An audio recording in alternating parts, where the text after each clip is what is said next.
Hello, everybody, and welcome back to the Madness Wrestling Podcast.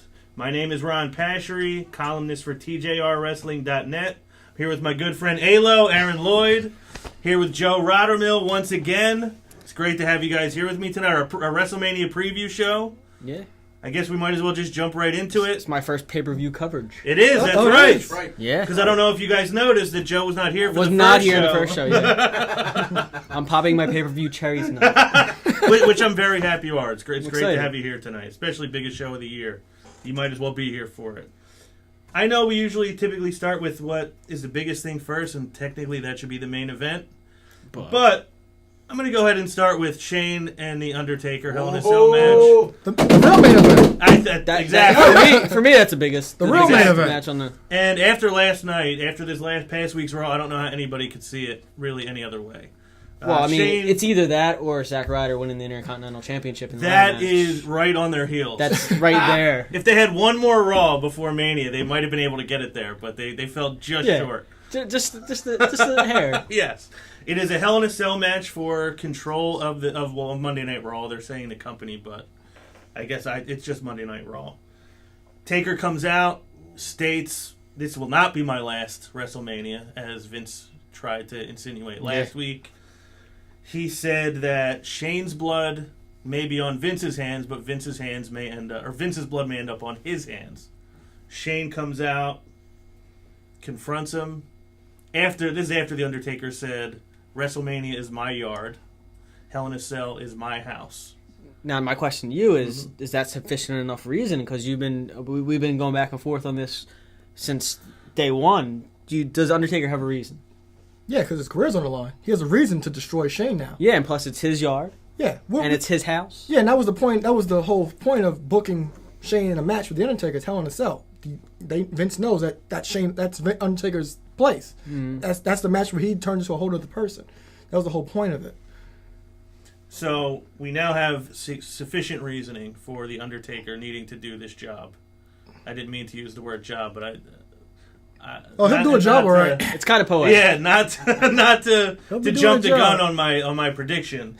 But Shane comes out, says your legacy died 2 years ago. Ooh. I'm about to cement my legacy. You're the instrument of destruction. I'm the instrument of change. Undertaker said you don't get to talk about my legacy. And then an actual physical confrontation once again ensued. What did you think of this physical confrontation between Shane and The Undertaker? It's physical and confrontational. it was both physical and confrontational at the same time. Yes. I thought it was great. I think great the way they came in. They came at each other. They had different varying points and angles, and I loved it from the start. I was on the edge of my seat. So I know you were basically, we were all obviously already sold on this match, but that to me put me on another level for how much I can't wait to see what is going to happen. Definitely, that's for me. That's been the match I've been waiting for this whole pay-per-view. Alo was a little on edge, worried about if they'd book it right. They've gotten better. Yeah, what do you think now that we've had the entire build? How do you feel about the build to WrestleMania for this match? Well, first of all, just when this whole first segment outdid 3 hours of Raw from last week. Yeah, why wasn't that in Philadelphia? Where's the love? Like I would have went to that just for that segment and then went home. Okay, I'm satisfied. But this segment, it helped because I've always said, what's the heat between Shane and Undertaker? And I wish it had a little bit more confrontation in the weeks leading up to the WrestleMania, but they gave it to us last night. This was a great segment. Shane, like you said, Shane comes in saying, your legacy died. And that is true. And that's kind of an Easter egg for possibly what I think is going to happen. I think Shane wins this match. So basically everybody thinks, okay, The Undertaker has the one blemish on his record, but The Undertaker wins at WrestleMania. Whereas Shane is putting a hint out there of that's not your legacy anymore, that you always win at WrestleMania. Yeah. Okay. Because Shane even said, your legacy died 2 years ago at WrestleMania 29. So I think that there's no more streak. Taker is just known to be dominant at WrestleMania. So I don't think another loss will blemish anything about The Undertaker. No. He's as solidified as anyone can be. I mean, yeah. I don't know if you guys noticed, but we've all been watching Undertaker the last couple of years in these matches. He's starting to show his age. moving out there. He's not as limber as he. I thought he looked better last year against Bray than he did the year before, but that match against Brock, I was like, I don't know why this guy's even still doing this anymore. That's what I thought. He lost match? Because his match against Brock. Which one? The one WrestleMania match. Oh, he had caught a concussion when he in the beginning of the match. But during that match, I was like, maybe he's going to lose just because he just shouldn't be doing this anymore. He looks slow out there. But during the match, in the beginning of the match, he caught a concussion. Yeah, I'm referring to not that match. I'm referring to last night watching him out there with Shane. He looks kind of slow. He looks kind of. He doesn't look like the old Undertaker. Well, how old is he? He just had a birthday. Just turned 51. He's up there. 51 years old. Well, this actually brings me to another His hair's catching up to yours. It is. Wow, he's got a ways to go. But he may not be too... He may get there one day. Unfortunately, I'm 15 years younger than him. And I have quite the head start as far as losing hair. But you're damn sexy. So. Thank you. The perfect 20.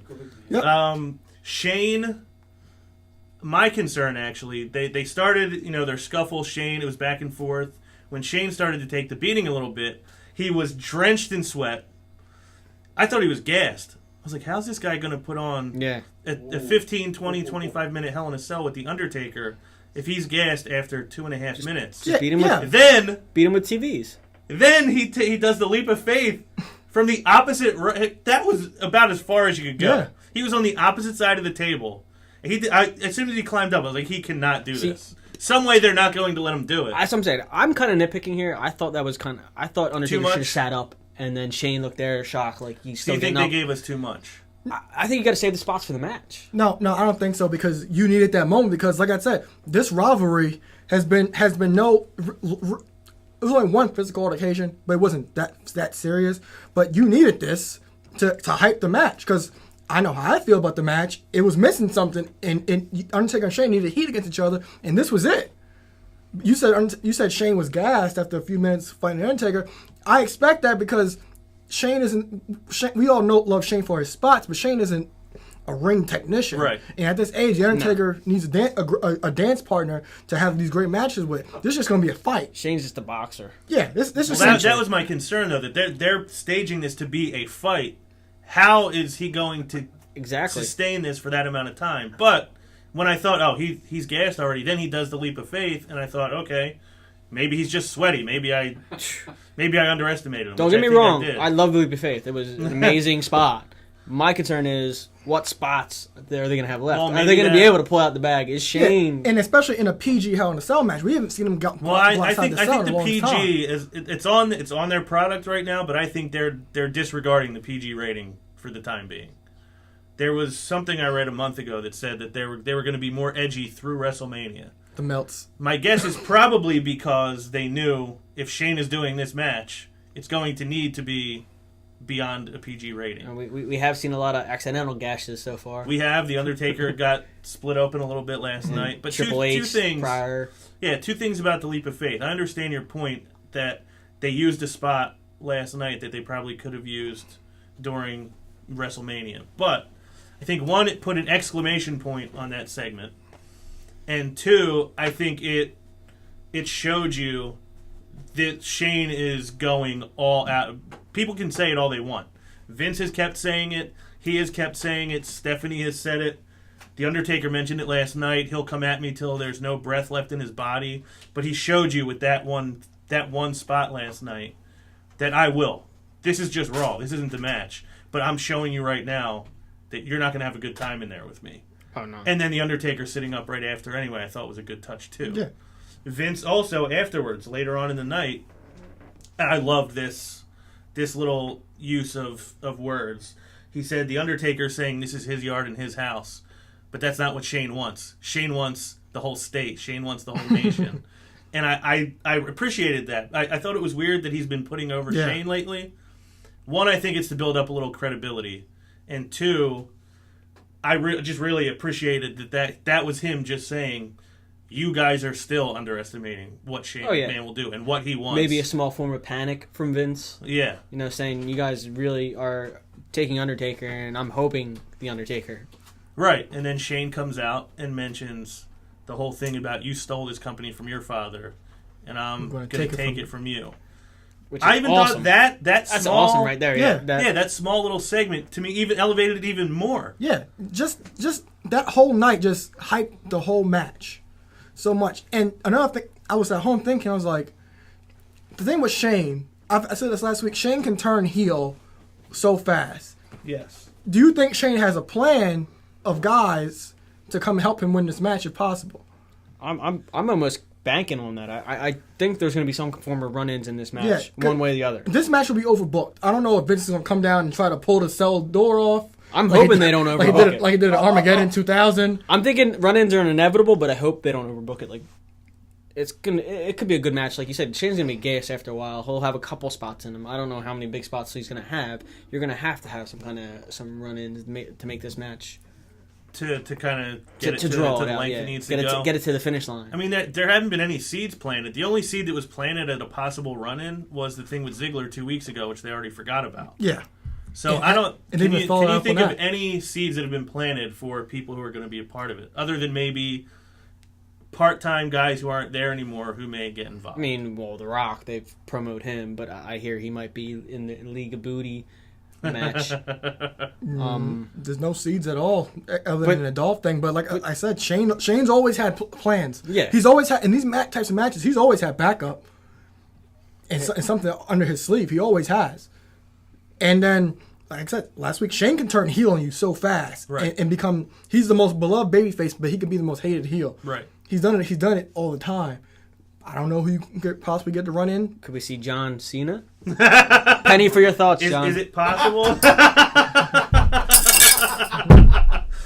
For anybody listening, that was was that the first penny ever thrown in there, or have you thrown a penny? Not the recorder. Okay, first penny to make its way in the Cena swear jar. It's copper. Got myself. I guess I deserve that. We're have to start getting a swiper. This we might. We'll have to get one of those things. We'll just have our debit card. We just hold it up and read the chip. Who do you think will run in? I don't know, because the Dolph thing, I believe the Intercontinental title match will be before this. Possibly Dolph. There's a number of people that could run in. I don't know. There's a number of people, because like you said, Shane had said a few weeks ago, there's guys who've been held back, maybe a group of guys that have been held back. So this may not even just be about this match to win control of Raw. This is going to be about all these guys who are being held down, helping Shane take control. Possibly. I sort of agree with Alo, and I hope they don't, but I think it's going to be overbooked in a way. You're going to see this match going to be overbooked, because like I said, this is not going to be a wrestling match. This is going to be a fight. You're going to see a lot of outside the Hell in the Cell cage, like people just brawling randomly, I believe. I just pray to God that I don't see Bray Wyatt come with a hologram. I don't want it. I don't want to see him near the Undertaker anymore. I think you're safe. I don't think we'll see that. I definitely don't think we'll see a hologram. He might be coming out in the Brock Lesnar match. I don't want to see any Bray Wyatt with the Undertaker. Well, last words on Shane and the Undertaker. Obviously, we all said they really ramped it up on Raw. I don't think anything will be mentioned about it on SmackDown. Your prediction: who wins, Shane or the Undertaker? I'm going to go bold here, because I don't know if anyone's going to call it this way. I'm going to say Undertaker forfeits to Shane. Really? To give control of the company to Shane. So basically, that's Shane's ace in the hole. He's going to ultimately. No one calls Undertaker his B. Okay. How about you? I think Shane wins. And another thing is, how many times has Undertaker been fired already? Yeah, well, ultimately, Shane could win, and he then can rehire say, I'm Undertaker. not firing you. Yeah, exactly. Side note to the Undertaker's career, though, this is one caveat. Sting's still pushing for his career to end versus Undertaker and WrestleMania. Which a lot of people want to see. I'm going with Shane. It's odd that I feel like 2 out of every 3 people, I saw a poll earlier today, 64% were voting for Shane. So everybody is thinking Shane right now. I meant to look at the betting odds. I forgot to do it. But I'm because they're usually right. I think you got a problem. I wasn't going to place a bet. I just wanted to see. Yeah, that's what they all say. You're right. I do. You're right. Denial is the first sign that there's a problem. So you're right. But I think Shane is gonna take this as well. So we all think Shane ultimately ends up winning this match, but you just think the Undertaker will give it to him. I think something's gonna happen of that nature. Or maybe Vince does something the Undertaker doesn't like. And it'll cost the Undertaker the match probably. Maybe he inadvertently hits the Undertaker and tries to hit Shane and cost him the company. But as long as it's not a roll-up. Because there are far too many roll-ups going on right now in WWE. Yes. Leads us to the next match, which is supposed to be the main event for the World Heavyweight Championship. Roman Reigns and Triple H. I have to be honest with you that I'm gonna be honest too. The last 3 weeks, well, we may disagree here, but I think that everything they've done with Roman Reigns the last 3 weeks has been right. Ooh. It's what they should have been doing all along. From the start, from get-go, but from Jump Street. Nobody is responding to it. Corporate passion. Yeah, well, he's getting, everything he does, he's getting booed. The fans don't want to see him, no matter what. He's doing all the things he should have been doing as a character before, but just nobody cares. And the boos aren't going to stop either. I read a interview. I mean, there was actually a Roman sucks chant at one point. Yeah, and they're going no. After the suicide dive, it was, oh, you still suck. You still suck. Oh, I didn't hear that. It was after he did the dive on the top rope. Really? They said, you still suck. Yeah. Wow. That was a great spot. Yeah. I mean, I knew it was coming eventually, but I'm a fan of it, what they're doing with Roman Reigns. And, I mean, I don't know if this is delusional or if there's events in Roman Reigns' head.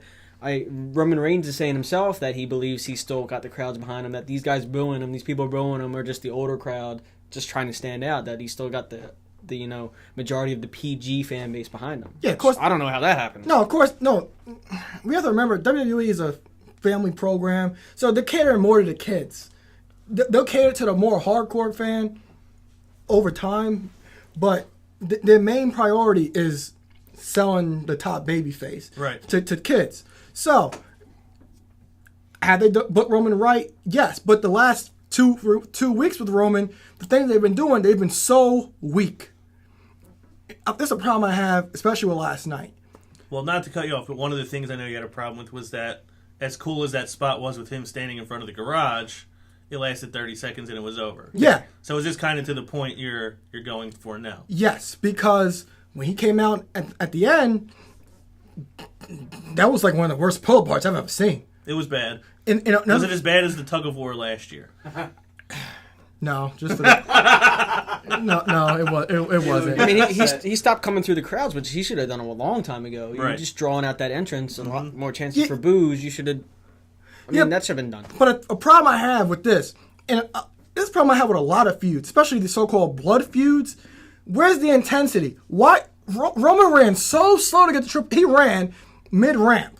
You're supposed to go with a head full of steam to the ring. If that was The Rock or Austin, they would have been running from the top of the ramp to the ring and fighting.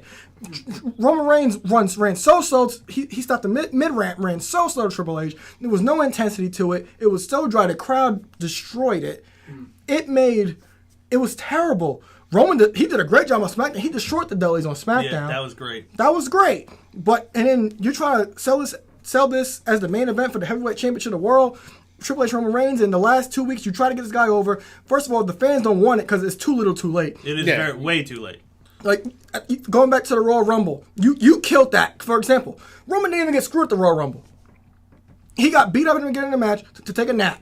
Yeah, he took 20 minutes off. He took a 20-minute nap and then got threw over the top rope clean. He didn't even get screwed. So you lose. That wasn't the first time Roman was sleeping on a pay-per-view. Yeah, it's not. But with that, you lose sympathy for a guy because he didn't even get screwed. So you lose all the fan sympathy for this guy by not doing that. And then on top of that, you give the fans at Stop Sign, Triple H and Dean Ambrose, people wanted to see that, and now you expect Roman Reigns to go out there and have a better match with Triple H than Dean Ambrose did. It's not going to happen. That's the reason he's getting booed, though. I mean, the fans don't see him working. They want a guy they can get behind. They feel like someone that's an underdog, someone that works hard, and they're not seeing that. People feel like Dean Ambrose has earned whatever support he's getting. He has worked to get that. Yeah. He wasn't given that. It wasn't just handed to him. Yeah, and that's the thing I hate how WWE does that. Like, the end of 2014, the two hottest guys in the company were Dean Ambrose and Dolph Ziggler. And what did they get the show for? Dean Ambrose loses to Bray Wyatt week after week. Dolph Ziggler loses to everybody. He loses to everybody now. Like, wait, why? And now Dean Ambrose is probably the hottest guy you have in the company now. He's in a higher position, but hopefully they do right by him this time. Right. But it's like, come on, give this guy a break. Give him what he deserves to be. Like, I have no problem with Roman Reigns. I understand how the top babyface thing works. The top babyface is always going to be forced down your stomach, but we want to be entertained by him. They lost him a long time ago. Yeah. He needs a reset. He has to go heel, and he has to run heel for a while. This is a case of too little, too late. All these, I hear that all my life. all the last 2 weeks they built them up. These last 2 weeks they built them. They did the right things with them, but it's a case of too little, too late, and there was a lack of intensity, and they did not give them any time for these so-called backstage brawls. So, Joe, I agree with that, actually. So I've been looking at just what they're having him do. The not talk, he hasn't talked, really. Yeah. As soon as he talked last night, he got interrupted and got into a fight. He had the brawl. He came out and fought Triple H earlier in the night. He's doing what he's supposed to be doing. But I do take your point that it's too late. Which we all said. He was going to get booed at WrestleMania no matter what at a certain point. 2, that... I wasn't thinking about it this way. I was just like, oh, good, they're doing the right thing. But you're right, they're not going quite far enough with it. As far as what they're doing, we all agree he's not going to get cheered at WrestleMania no matter what he does. Do you think they're at least going in the right direction right now, or do you think it's just that they've ruined whatever they could do and there's not much else they can do? Not much they can do. They have to reset. They have to reset his whole character. And I guess, a heel turn, whether it be him win the title and go heel or something like that, but you can't have him win as a face at this pay-per-view and the show with boos. It's just... And the show with him holding up the titles with confetti coming down and raining booed. Royal Rumble style, but probably 20 times louder. It's just, it won't hold well for a lackluster pay-per-view as is. Okay, I agree. It's a shame. This actually leads us... We're going to get into Triple H's side of this feud in a minute, but it leads me to a viewer question. Your question! We have the living legend, Living legend. Living legend. He wants to tell us that he actually feels bad for Roman Reigns, and this is the most pessimistic amongst us. He feels bad for Roman Reigns. I think Taker and Shane should be moved to the last match based on crowd reactions. Taker has done it before in a non-title match. That said, I don't think Vince is changing anything. Can Seth Rollins run in for a second year in a row to save this heavyweight championship match? I guess a quick yes or no. What do you think? I think yes, he could, but I don't think he will. I would see a Dean Ambrose run in before I'd see a Seth Rollins run in. Do you think if Seth Rollins ran in, do you think it would save WrestleMania? Yeah. If he ran in, what would he do?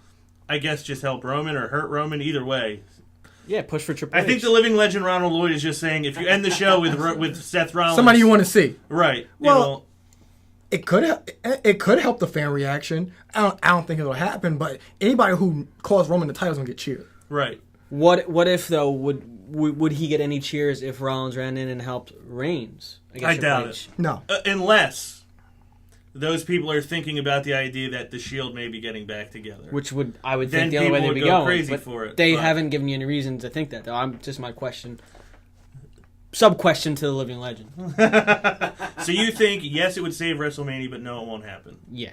What about you? It was saved, but it's not going to happen. Okay. Like living legend Ronald Lloyd, I will agree with these two. It would save WrestleMania. For me, anyway, personally, I know it would save WrestleMania. But I don't see it. I would love for it to happen. Can you imagine if Shane wins and Rollins did come out and Ambrose came out and he reformed the Shield? That would be great. That'd be amazing. Then that's great booking right there. It's not going to happen, but Dean Ambrose standing with the chainsaw. Yeah. That would be cool. But the Triple H side of this feud, not to stray too far, I just wanted to get that in there. He comes out last night saying this is his 20th WrestleMania. This is his 9th match at WrestleMania for a world title because he is obsessed. He's obsessed with this business, obsessed with being on top, and he's got 14 title reigns, and Roman Reigns, he thought he was over all this, and Roman Reigns relit that fire. That's maybe the best thing they've done to actually sell this thing is the idea. In a way, it almost feels like Triple H is the babyface. Yeah. Like, you attacked me when I didn't provoke it, and you set this in motion. Now you've got me coming after you. Yeah, and that's what I said in the situation. Triple H is kind of seen as he's actually the heel, but he's seen as the babyface to the fans. And like I said since episode 1, you want to be smart. If you want to keep Roman face, have Triple H win. Do you think that this lends itself to Triple H holding on to it, or do you think it's just too much has been set up for Well, Roman Reigns to get revenge? The hard part to answer about that question is I think a lot of this match is going to depend on what happened in that Shane match. Yeah. If Shane wins, I don't think he said he's taking the authority down. I don't think he lets Triple H walk out of that arena with the title. Well, that's another thing. They still are talking a lot about it. They really put the authority over again last night. Stephanie even said, we're not going anywhere. You know, this title is not leaving my husband, and we are not going anywhere. Like, get used to seeing us every week. She even also said that, basically, she put it over that WrestleMania is not about a Hell in a Cell match. It's not about a ladder match. This is about my husband in the World Heavyweight Championship. So she has even made him the most important thing about the WrestleMania face this of year. WrestleMania, if you will. Yeah. Do you think... Well, I know you think the best thing to do is have Triple H win. Yep. You still think that? If you want to keep Roman Reigns face, yes. Do you think it's the best thing for them to do to have Triple H win?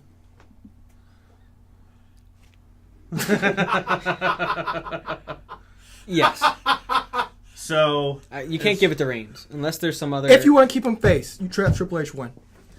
I think that's the way to go. I'm pretty convinced that Roman Reigns is going to win. Do you have a prediction? I think we have Triple H keep the title. What about you?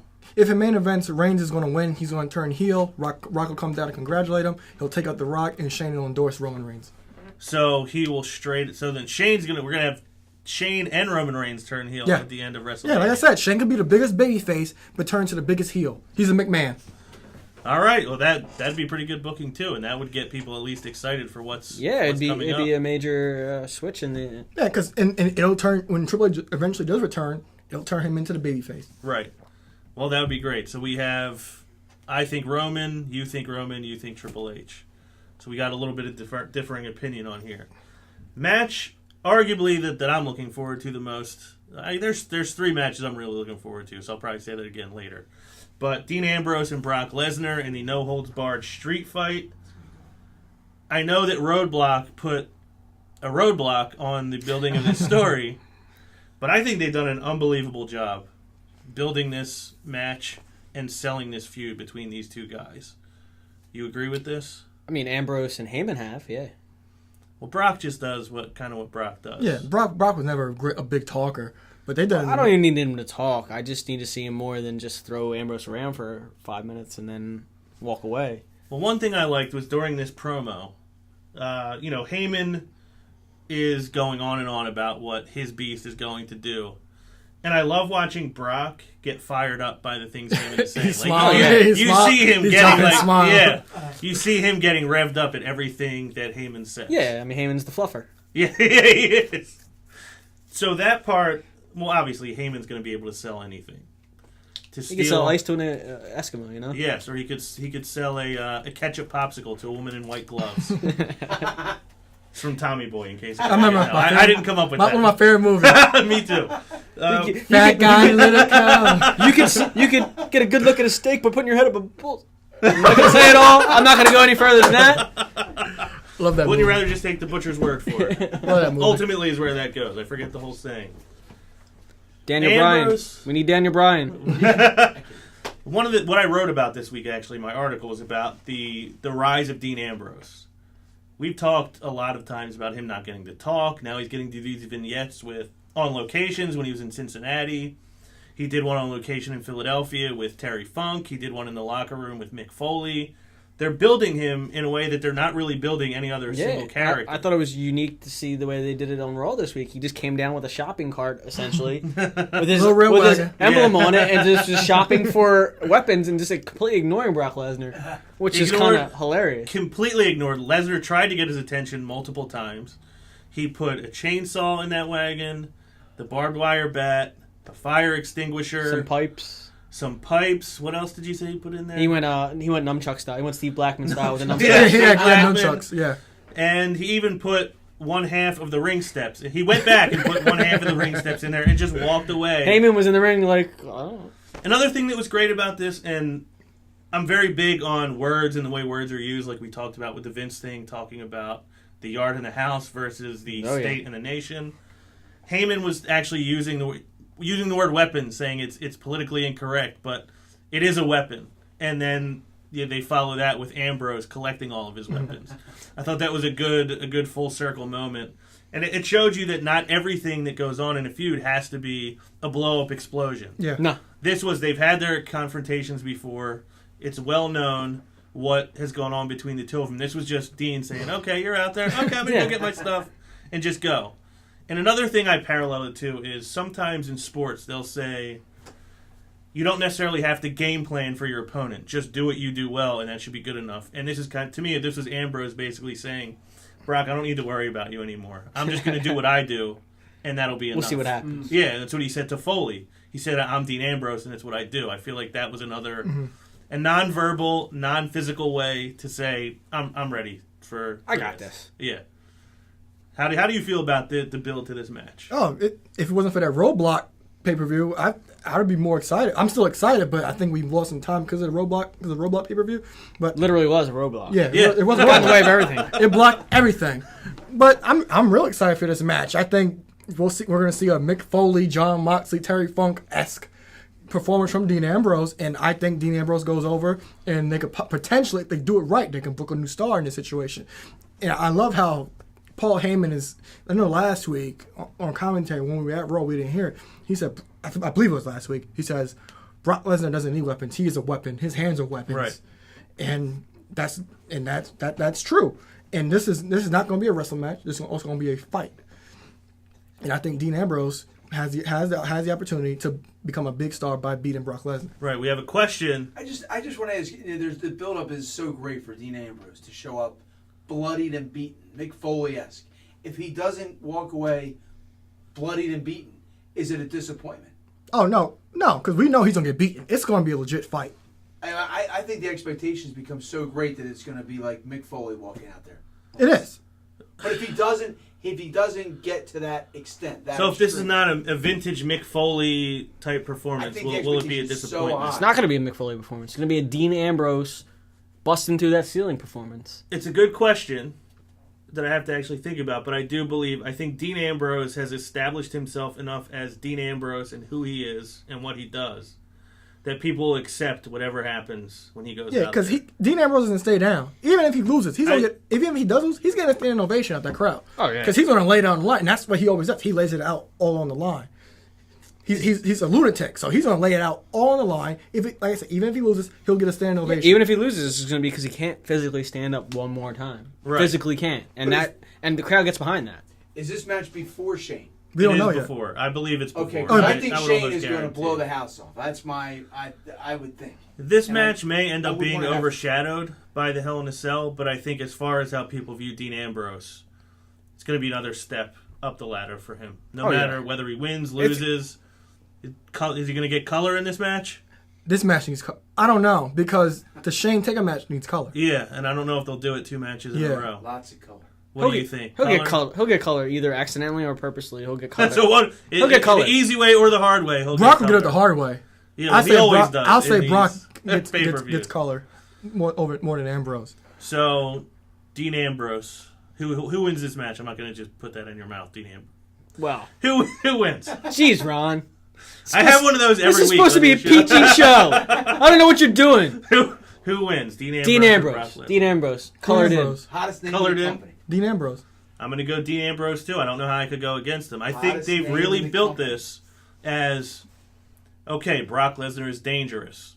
Dean Ambrose is crazy and fearless. And I don't think that they've used these hardcore legends to make us think he can win. I think they've used these guys because he is going to win. They know he's the guy that can beat Brock Lesnar in this type of match. They're going to validate that with these guys backing him. And on your point, Mr. McGee, I don't think this match will be overshined by the Hell in a Cell. My question or concern would be, can the WWE title Yeah.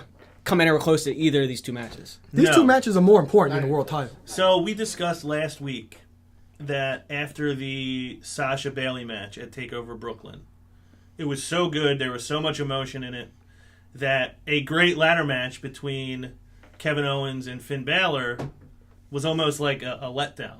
The crowd was not hyped for it, the crowd was spent, and not that the match suffered, but the reaction to the match suffered. I think this is going to be 10 times what that was. Yeah, but that's the problem they kind of have themselves because now, what is it, 4 matches on the pre-show?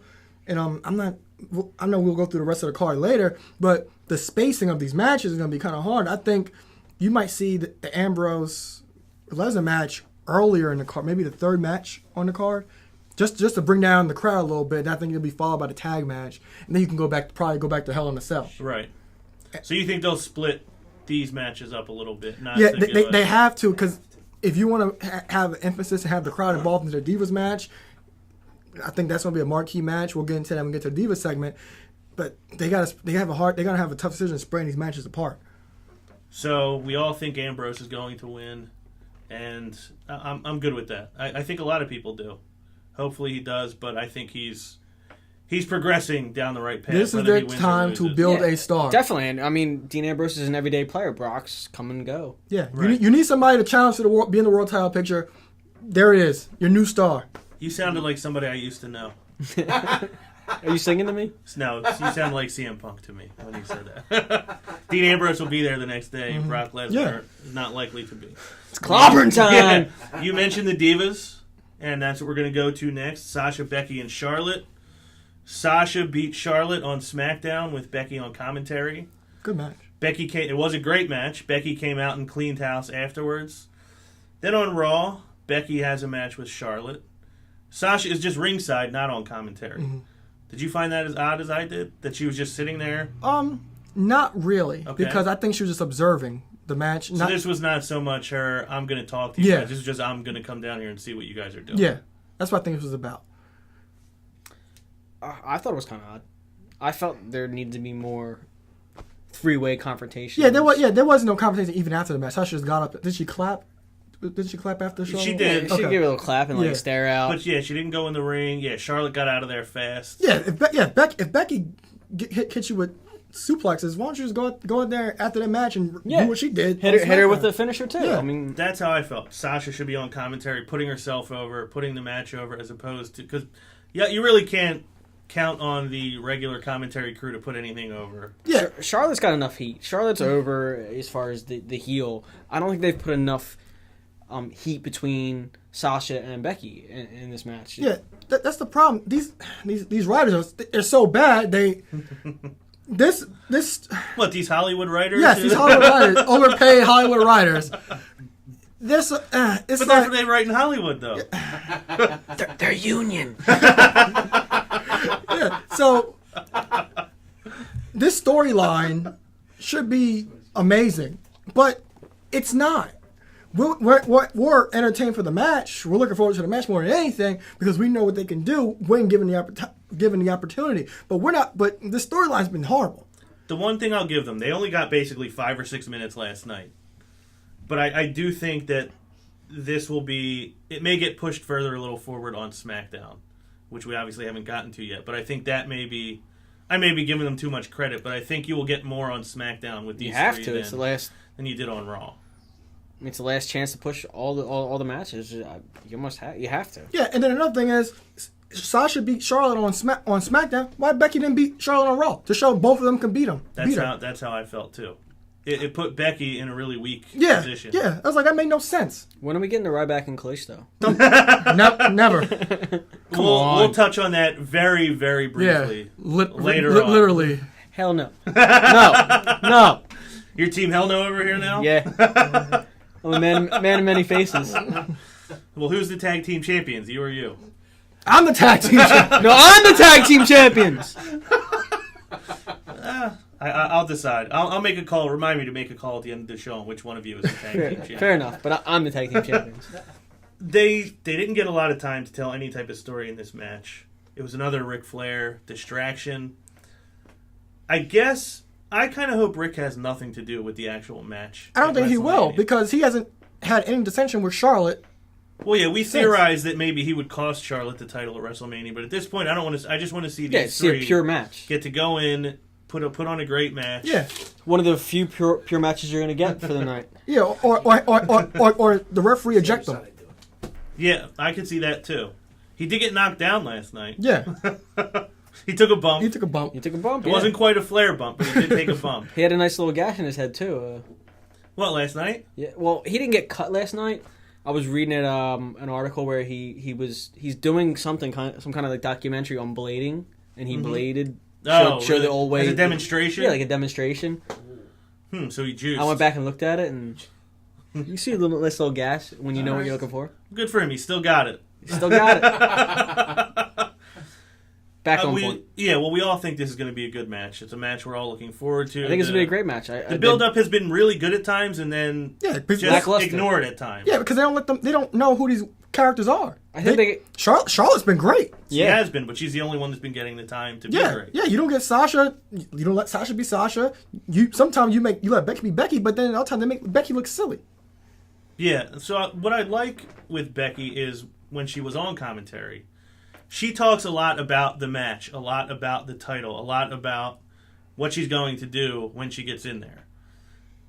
She's different from Sasha. Sasha talks more about, how great she is, how these people don't belong with her. She's just building herself up. She doesn't talk about the match as much. She does her talking during the match. So I like that contrast between their two personalities. But I think despite the story that's been told, I know we're all invested in it, and I think it's going to be a great match. Yeah, they better give him at least 15 minutes. And I don't know if you guys saw Stephanie on SportsCenter. I didn't. But she had mentioned something about women's sports. I'm looking right now. Stephanie said women's sports are on the rise, and WWE is aboard. And I did some research. Since Charlotte's been the Divas champion, all of her matches have gotten over 12 minutes. And then I don't know if you guys also noticed last night that on the WrestleMania, when they showed the WrestleMania, the Cowboy big Stadium, billboard, they're right in the middle. Yeah, they're right in the middle. So they always show the marquee matches on the poster. So I think that'll be a marquee match, and there it goes. We were waiting for it, but we'll put it up for the next segment. So as far as that match, what I worry about, they like to talk about stuff. Like, they love their hashtags. They love to trend. They love their little sound bites. My fear is they made a big deal about the Divas Revolution over the summer, but it was just more of the same stuff. It was just them saying the Divas Revolution. So what my hope is that they're not just talking about being on board. I'm hoping they actually are on board. Like, I think WrestleMania starts a whole new look for the women. Which is that's what I thought last week. I don't feel as confident this week, but that's what my hope is. We'll get you back there, Ron. Well, I'm hoping by SmackDown might get me. I'm hoping by SmackDown we see that traditional everyone hitting their finisher on the next person. Which is what I want to see. Well, we got two Diva matches for WrestleMania. Right, for the first time, right? For the first time in at least a long time. Yeah, we got this match had more build than the Divas title. Yeah, match. it did. And I don't know why they use other platforms because people didn't even know Emma came back on Main Event. Yeah, I forgot I need to start watching Main Event. Speaking of that match, we see who had a run in on Raw for the other team and came got out booed out talking about booze. Yeah, who's on the babyface team? The one thing they did right was they at least didn't look happy that she. I love that. I loved how Paige just shoved her and then Natty just grabbed her hand and raised her because Natty loves everybody. Right. And Paige was like, "What?" The Divas title match. Who wins? Sasha. Charlotte keeps it. You think Charlotte retains? I just think so. You all know me. I have to pick Sasha whether I think Sasha's so or not. time's coming, but I don't think it's yet. Yeah, I think she wins it at WrestleMania. I hope she does anyway. If she doesn't, I mean, as long as they have a good match, that's all that really matters. Cry. But You'll cry yourself to sleep. I might. I'm not going to say I won't. Another point I wanted to make too. Yes. We've all heard that Brie Bella is supposed to be leaving after WrestleMania, and she's one of the last of that whole model diva thing that started years ago. Who weren't great workers.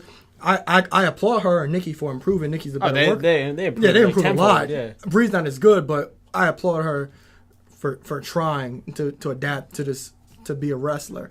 Nikki's the better of the two. But since she's leaving, I'm not sure if they're going to keep Emma up, but the seeds for a whole new look for the women's division is right for the taking. Yes, it's new. It's right for the taking, like Joey said. You got Bellas out, and I mean, you're going to have a lot of people who need to step up and fill the void. Yeah, Charlotte, Sasha, and Becky are there. They can work. Paige can work. What's her name? Naomi can work. Tamina, Summer Rae can work. She needs to add a leg drop. Natty Natty can work. Lana can work. We don't know that. We don't know that yet. Yeah, I know.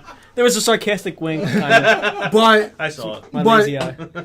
But could be a new day for women's division in WWE. Because New Day Rocks. New Day Rocks. I don't know if you saw on my face how scared I was that neither one of you were going to do that. I really thought I was just going to say that and just look like an idiot. Bootios is the official sponsor of WrestleMania. Right. So I appreciate you know why? You guys doing that. Why? Because you don't want to be booty. I don't want to be booty. You're right. So who wins the 10 Diva tag? The 10 Diva tag is going to be the Total Divas team, just because I think it's going to ultimately just be another Total Divas commercial. Yeah, essentially that's the way I feel as well. Total Divas. Okay, so we're all in agreement once again. And Team Bad never wins anything. And Tamina taking the pin. Yeah. Oh, absolutely. Brie will pin Tamina. But I think the Divas should win and somehow alienate Eva Marie again, because that's kind of entertaining. Yeah, I hope that's not permanent. Yeah, I think that'll happen. She needs to stop dyeing her hair with Kool-Aid. Next up on the agenda, another one that I know we're all looking forward to, is the fourth big match between Y2J and AJ Styles. Y2 Jackass. Yeah, he's really. I think he's done a good job with that. I think it's been good. The crowd has responded to it. It's funny. For a guy who doesn't get to talk that much, he at least has like a good go-to thing on the microphone. Crowd got behind it really well. Really got behind it. It led to my favorite Jericho, which is a whining, sniveling, hilarious Jericho. You wanted it. You got it. Something about, I don't know if it's his accent, his voice, when he calls somebody a stupid idiot. It's always... You stupid idiot! Yeah, it's always funny to me. Yeah, he called him a stupid ass at one point. Just something about that is hilarious. I thought we were gonna get a stipulation drop there, but he just... So did I, because he started to go into it that this is going to be my 12th WrestleMania. This is going to be your first and your last and the worst night of your life. Do you think this will be the worst night of AJ Styles' life? I severely doubt it. How about you? I don't know. You think it might be the worst night of AJ Styles' life? No, I don't think it will be. Okay, good. All right, I thought you were like, I don't know. Maybe it will be. I was know. like, whoa. Yeah, I was kind of asking that question as a joke. He has had a storied life. Yeah, he has. He was in TNA. That's a story. He has. Well, we got Zack Ryder beating... This was kind of a makeup for last week. I love how JBL just buried the hell out of Zack Ryder. I don't know if you caught what he said. Well, what did he say? I don't remember. He said... Jericho was also a guy who's never had WrestleMania music play. I do remember that. That was great. Yeah, Ryder wins with another roll-up. Yeah, I mean, they're hyping that big IC title match that Ryder's going to walk away with. No. Yes. Stop it. Stop it. No? AJ Styles, he's kind of been almost at the back seat of this build, but I think it's good because I think Jericho... We all thought he was going to turn heel, a month ago? And he didn't. No. And now he has. They've given him time to become more angry, more bitter. And he's an excellent heel. Yeah. They've given us more time to buy into him being a guy we're supposed to hate. I think either me or Eric said this on one of the early shows, that it's going to be hard for Jericho to be a heel because people just want to cheer him. He's gotten to that point where you're not going to hate him, but they gave him time, and he's gotten a ton of heat. And the most exciting part about this is... I mean, we've seen this before, this match, regular shows, but we got two amazing in-ring performers. They're going to pull some stops out. They're going to pull some unique things out. They're going to make this match unique for WrestleMania, especially AJ, who's never wrestled in WrestleMania. And Jericho is going to do his best to put AJ over because that's what it seems like he's been doing the whole time. So I'm really looking forward to what they do in this match. Yeah, I think it's going to be great. I mean, you think the heel Jericho is going to be enough to bring out a different story, a different match for WrestleMania? Yeah, no doubt. Because Jericho, he'll go through all the stops to beat AJ. So who do you think wins? I think AJ, but I wouldn't be shocked if Jericho won by rolling him up and grabbing the ropes. So just a straight up heel. Yeah, I wouldn't Ric be Flair style move. Yeah, I pick AJ, but I wouldn't be shocked if Jericho wins. I think Jericho's booked past WrestleMania 2, so I wouldn't be shocked. But I'm going AJ. I agree 100% with the way he just, laid it out. I pick AJ, but I wouldn't be surprised. All right. I'm going 100%, no doubt. That I think that they know they really hit a home run by bringing in AJ Styles. I think this has gone better than they ever would have anticipated. and I don't think they're going to have him lose on the biggest stage. Ooh. Jericho comes out and says, I'm not gonna give you a chance to shine. He says, I'd rather sit this one out than give you a chance to shine against me. So I think the seeds have been planted for AJ to go over. So I'm going to say AJ Styles 100%. But I do get where you guys are coming from. And I mean, would I be totally shocked? No. But I just think AJ... So you're not calling for the worst night of his life? Not the worst night of his life. It may be arguably the best night of his life. Wow. Jericho just needs to stop cutting his hair with a Flowbee, because, I mean, that's he not does. working for him. He does, and I feel like he needs to stop wearing the light-up jacket, too. As a heel, I don't think he needs to wear... Yeah, he doesn't need to wear the light bright jacket anymore. This leads us to a match that has two guys in it that I really would love to see in a WrestleMania match without the other 5. The 7-man ladder match for the Intercontinental Championship with Kevin Owens, Sami Zayn. Those were the 2 I'd love to see in a match. Then we have Dolph Ziggler, The Miz. Could throw Dolph in there, maybe a Stardust. I'd be okay with that, but I just think these 2 have a storied history on the indie scene. I think you're going to see that, though. I think they're building. It'll get to a point where it'll be. I think they're building towards that. You just think eventually we'll see. Yeah, we'll see that. I think we'll see the Extreme Rules after WrestleMania. So I'm just being impatient, and that I want to see it. Well, we're all being impatient because we don't want to see Zack Ryder. Okay, well, I'd hate to leave out these other guys: Stardust, Sin Cara, and Zack Ryder. Yeah, those guys we don't want to see either. This has kind of been a complete mess. Yes. It's just a card filler. They just threw extra names out there. They had the names they wanted to go out there. Essentially, Kevin Owens and Zayn, which they're sort of like pushing towards that feud. Right. And like, who else can we throw at that? No, it's not even that. My thing is, why did you just make this a fatal 4-way? What throw the other guys in there? Right. There's out of nowhere. Exactly. Out of nowhere. That's because they wanted to make that Raw show in Philadelphia that much more worse. unbearable. Well, I meant to mention this on the show last week, and I don't want to get too sidetracked with it, but I think that was on purpose. I think that they purposely gave us a bad show. Yeah, because they gave us the best Raw of 2015, and then last year. I think we're going to be paying for booing Roman Reigns at the Royal Rumble for a while. Is that what it is? It's vendetta? Wow. I think it is. Now, hopefully, Houston boos him worse than we did, and then the onus falls on them. With that being said, though, we did get 2 Raws closer together than we have ever had. We did, and we cheered Roman the last time. I don't know. I just felt like they knew what they were doing when they gave us that Raw. I don't think it was... Vince v. and Vince. I tell you this all the time, Ron. They know what they're doing. They know they give us crap, but then they know when they need to give us something good. They know what they're doing, but they know. don't know what So they're doing. when people say they're clueless, they're wrong. Yeah, they just don't do it. They know what they're doing. This has been such a mess. Like, to my point about how much of a mess this has been and how uninterested everybody is in this whole thing. During that match last night, there were CM Punk chants. There were RVD chants. This is booty chants. This is booty and New Day rocks. All during that match. Nobody cared. Yeah. And this match was good. The only chant that happened during that match that was relevant to that match was the Cody chant, which he gets every time And he the goes Olay. in there as Stardust. Oh, the Olay. All right, so 2. Nothing else. Kevin Owens tweeted something about a chant that happened during the commercial break.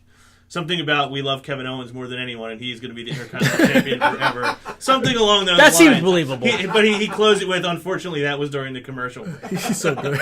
He's so good. He is. He's great on Twitter as well. We never mentioned how great he's he amazing is on Twitter. This match, again, I don't even want to talk too much about this. Who wins? Kevin Owens. Kevin Owens. He steals it from Sami Zayn. KO. Or Zack Ryder.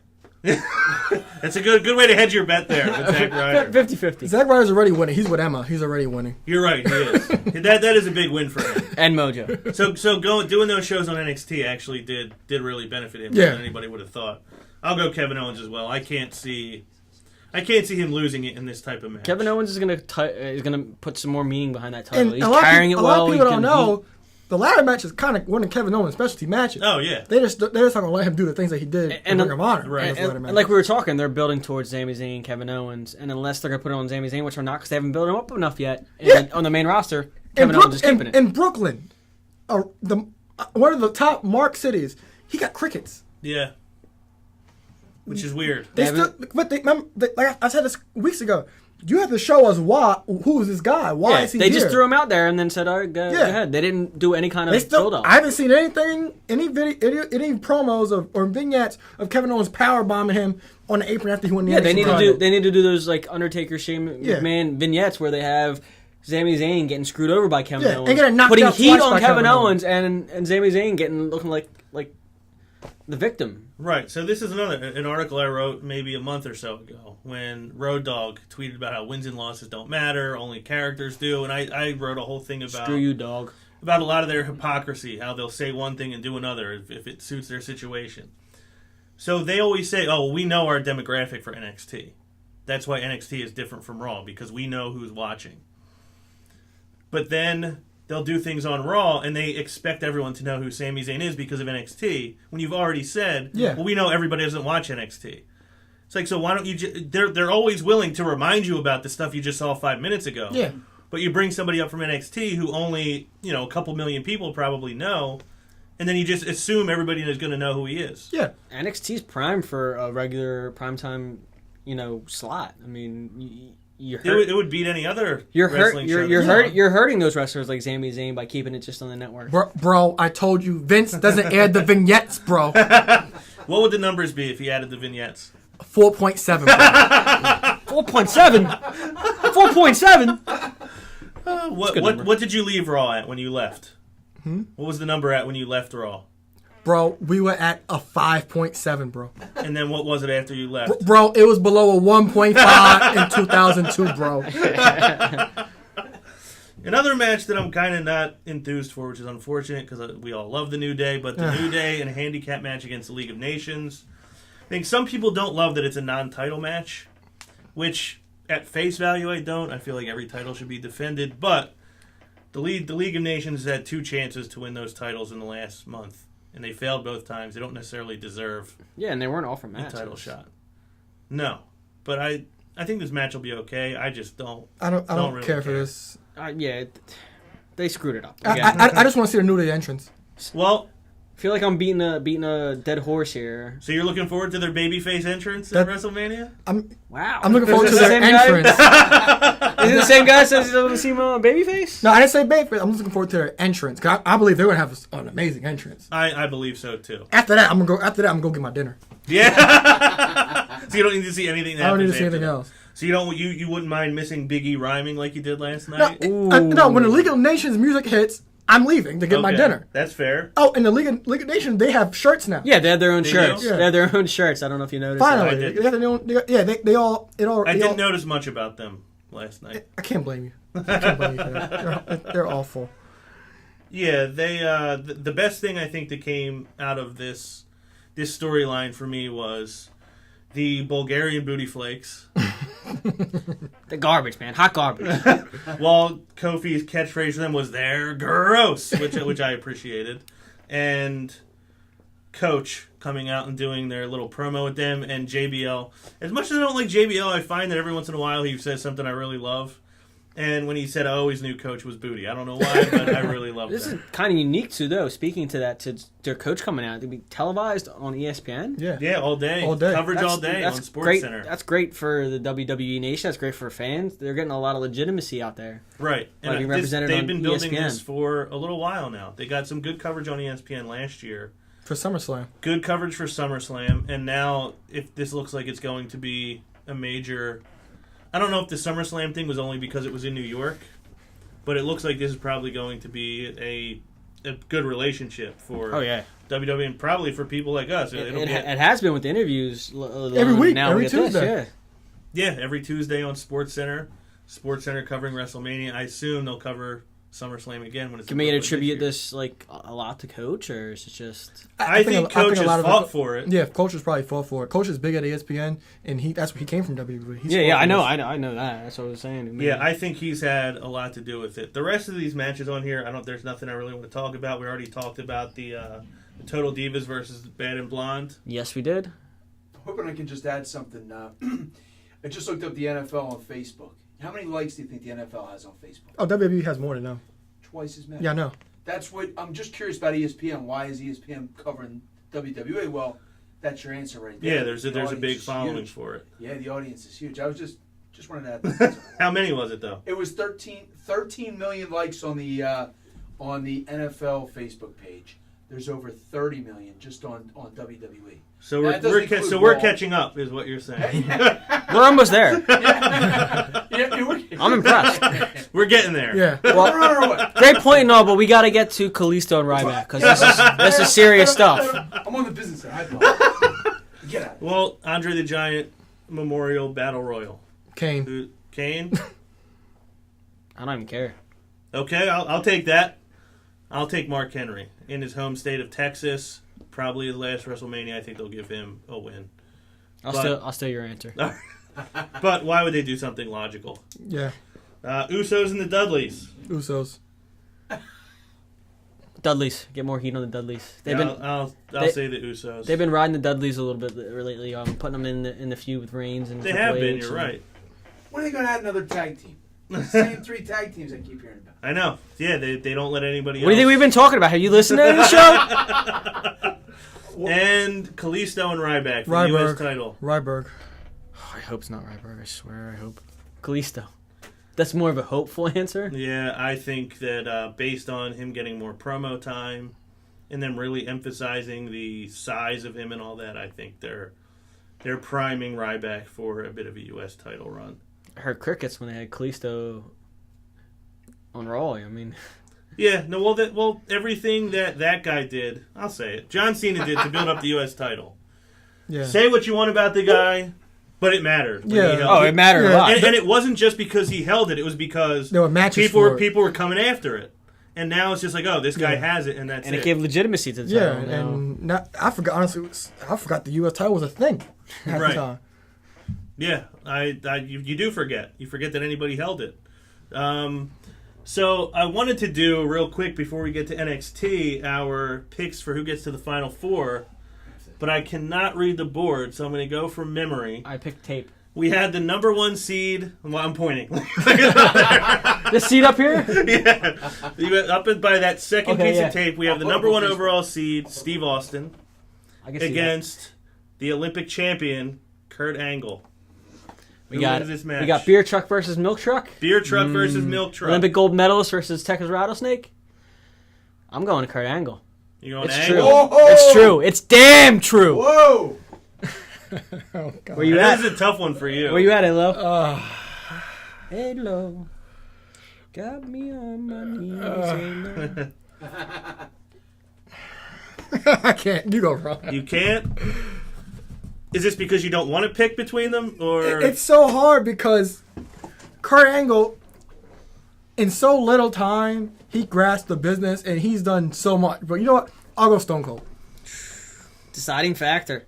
I'm going with the milk truck? Milk truck. Whoa! Another number 1 seed down. Whoa! Who's the last number 1 seed standing? Because for my reasoning is Kurt Angle, like the point you were just making. Because Deli went so. He came in. He was not a pro wrestler. He was an Olympic champion. That guy was great from the second he set foot in a WWE ring. He's still great now. At what, 46 years old, 47 years old? Oh yeah. He'll be great when he inevitably comes back to WWE next year or 2 years from now. That's not the slight Stone Cold Steve Austin. That just shows you how much love and respect I have for Kurt Angle. I remember when they first promoted Kurt Angle. He came on the Titantron. They gave him a promo, Olympic medalist. I was like, I don't think I'm going to care about this guy. This guy's going to be a dud. He can. From the second he came out, I was blown away. No, he can do anything. Comedy, serious. Yeah, he was great. Mm-hmm. Amazing. All the You're stuff he saying did Kurt with Angle is better than Stone Edge and Cold. Christian? Is that what I'm hearing? Yeah. Oh, Team Mac. Oh my God. It was so, Not to mention he's Olympic gold medalist. Kurt Angle Right. is better than he Stone put Cold. he put TNA on the map This is what I'm hearing. in the ring. Between these 3 people right here, right now, yes. Everybody that's our age right now is freaking out. Anybody who's 36 years old, 37 Stone is Cold. freaking out. Stone Cold. We probably would get quite a bit of heat for that pick. All right, Yeah. I'll look this up on my phone real quick. Probably, yeah, okay. So right now we have, who was it? Y2J, Chris Jericho, who knocked off The Rock last week, against the future, the architect, Seth Rollins. I could tell you that. I don't know why you have to look up your phone. Oh, I I thought didn't maybe you're know. looking up some numbers or something. No, I just some wasn't facts. sure. I wanted to make sure I didn't say anybody wrong. Good point. Seth Rollins and Y2J. Well, I went first last time, so I'm going to give it to Alo since he defected. Come on, baby! You got Jericho, Y2J? Joe? Y2J. I'm going Rollins. The future. Woo! Man. Get put on me again. You can't pick Reigns. I know. He's done. I cannot pick Roman Reigns for the first time in this tournament. Already. Yeah, I love you, Jericho, but I'm going to go Roman Reigns. Wow. Oh, no, I mean Seth Rollins. I'm sorry. We knew you were going there. All right, so the top right bracket was Eddie Guerrero and the Game Triple H. Give that to you first, I'm pretty sure.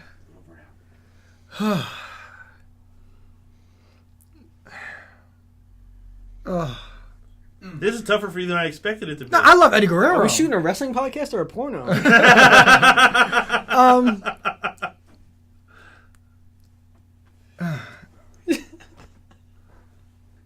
A lot of grunts.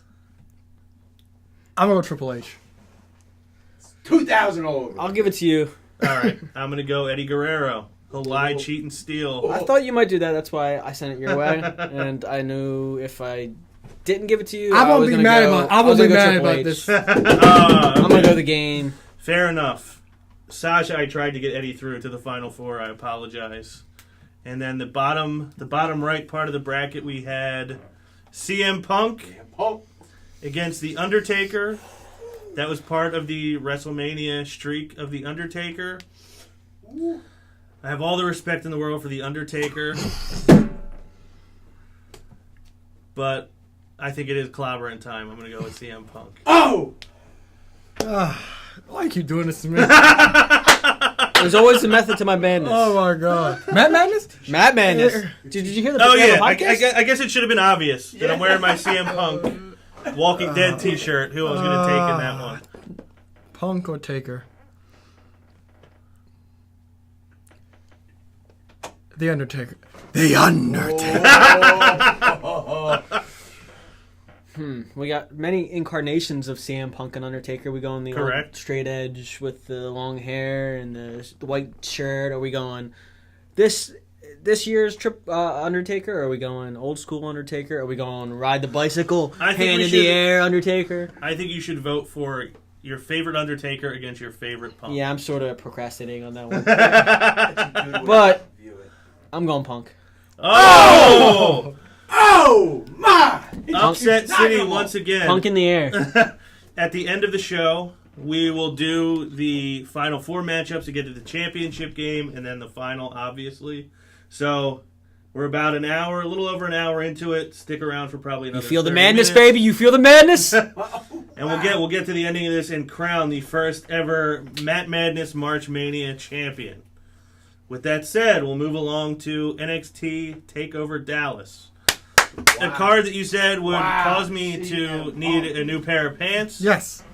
And you were right. It is a great card. I have to say you were absolutely right. What I believe is the opening match is Baron Corbin and Austin Aries. I mentioned to you guys last week I knew nothing about Austin I gave Aries. Ron some homework over the week. He did. He sent me the Austin Aries versus Bobby Roode. Oh, TNA title match. Yes, Bound from for Glory, 2011 or 12, I Bound believe for it Glory, was. right? Destination X. Okay. Okay, so I told you that I disliked Austin Aries as soon as he called himself the greatest man who ever lived. But he brought you back. But he turned me around when he Back to said, the seesaw. it's a good day to be great and a bad day to be you. To madness. So, thank you. So, after watching that match, again, I had no familiarity other than the tag match we saw at the NXT show when it was in Philadelphia last month. He showed me a lot. One, he's a great worker, great athlete. He sells.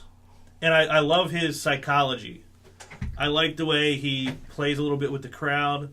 I like the way he kind of taunted Bobby Roode. As a babyface, he was still kind of taunting Bobby Roode a little bit. So I think he's bringing a lot to the table. And this is the most I've looked forward to a Baron Corbin match. That's what Austin Aries said. Yeah. Yes, he did. Yeah, he did. I know you were dying to see Austin Aries at the show we went to. You happy that this is the first match he's getting? Yeah, because he gets to make Baron Corbin look terrible. Yeah, you're going to get a lot of Austin Aries getting over, and I think, being the first pay-per-view, almost the first real wrestling match, although you said you saw him in a pretty much a dark match. Right. I think he's on NXT. I think he's wrestling a match on NXT tomorrow. I think. I did. I usually don't look ahead to the spoilers, but I wanted to see if there's anything Well, I'm important. saying that his first major match, he's probably going to have a squash. Yeah. This is his chance to show off for the crowd. This is his chance to show what he's got, and I think you're going to see a great show from him. Yeah, and an NXT crowd is going to buy into him. Oh yeah. You think Baron Corbin's going to yell at him and tell him to go back to WCW? It sounds like a Baron Corbin thing to do. I Yeah. wouldn't be surprised if he did. Remember he did to Apollo Crews? Yeah. Go back to ROH! I'm looking forward to this match What's even there? just to see if Corbin, because I always look to see if Corbin gets any better. Because I feel like he's a decent athlete. He's a big guy. Like, he needs a dance partner. Like, He does. Chad Gable made him look amazing. Yeah, and I Yeah. think Aries could do the same as you saw doing your homework. You could see him. Yeah, really I mean get- he'll carry this match, but I think it'll at least be fun and entertaining. And it didn't get a build, but at least we know like why they're having this match. There's at least some emotional investment in it. Baron Corbin rained on his parade when he first showed up. Now he gets a chance for some retribution. You have anything you wanna say about this match? I know you're a big Austin Aries guy. Oh, no. I'm just looking forward to Baron Corbin losing. Is that your prediction? Austin Oh, yeah. Aries goes Austin Aries. over? Yeah, Austin Aries. No doubt. You? Aries. Yeah, I think it's obvious. Aries has to go over. So that's another three-way sweep right there. And the other thing I'll say about that match, it made me feel like maybe I should have been watching TNA. TNA has some gems. Yeah, For- but they also had some duds. Yeah. They had some Philly Rawls. But- So that they had some Philly Raws as they were broadcasting every week. Let me tell you something, brother. When that Terry Bollea got in TNA, it died, brother. Did it? Is Yeah, that what killed it? Yeah. Then they tried to redo the Monday Night War. Yeah. That killed it. I think one time Raw got like a 4-point rating, and TNA had a 0.7. Really? Yeah. Wow. But they had some good wrestlers No. that were good to watch. You get in there. Yeah. And 2002. 'Cause I remember when TNA first started. I was young, so like when guys would leave WWE, I was like, "Where so and so go?" And then TNA was a weekly pay per view, Right. And I remember AJ Styles when WCW went under, and I remember R-Truth was there, Road Dogg was there. I believe R-Truth was the NWA champion. That's what Jeff Jarrett. Christian was there. So I always wondering when you guys went, and I saw it. And as a kid, you're a mark. You're like, okay, I'm gonna watch this because it's wrestling. And I know these guys here. Yeah. But 2002 to 2008 or 9, I give it maybe 10. TNA was fun. I tuned in all the time. They couldn't figure out what shape they wanted their ring Yeah, to be in. and then they, I did notice that it was only the four-sided ring. the X division was superior. Was- It was amazing. But then after a while, they didn't know what they wanted to do. They tried to compete with WWE, BWE, but they couldn't do it. I'm hoping WWE picks up Bobby Roode. Yeah, they need him in NXT. I was impressed Oh, yeah. with him too. Yeah, Bobby Roode's amazing. Had a good look, good worker. Again, he looked like a good heel. I thought. Yeah, I think that's somebody I hope. I hear there's a they go chance. after. I don't know how anyone feels. I hear there's a chance we might see Mr. Anderson. Or No, Mr. Kennedy. no. I don't want no No? part of him. I don't either. I'm saying I hear there's a chance he might come back. No Though. part of him. So, all right. So we'll do this. Do we see Mr. Anderson in Nope. WWE? Yeah, unfortunately. No, they don't want no part of him. No. Bobby Roode, NXT. Yes, I want please. Bobby Roode. Yes, yeah. please. Sonya- American Alpha versus the Revival for the tag team champions. I know you are not happy that the Revival are still the tag team I am ready, champions. willing, and able for this match to become the tag team champions.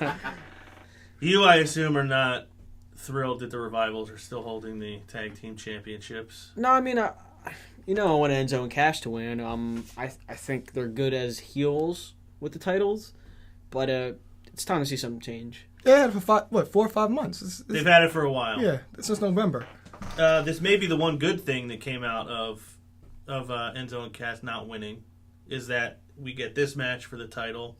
They had a great vignette on NXT highlighting the real life wrestling. Oh yeah, losses that was really of good. Jordan and Gable And that was good. to show their motivation for wanting to win gold. They're This tired time. of failing. They don't Tired wanna of failing, fail. and now we have. I'm not out there on my own. I have a partner for the first time. I have a teammate that's going to help me do it.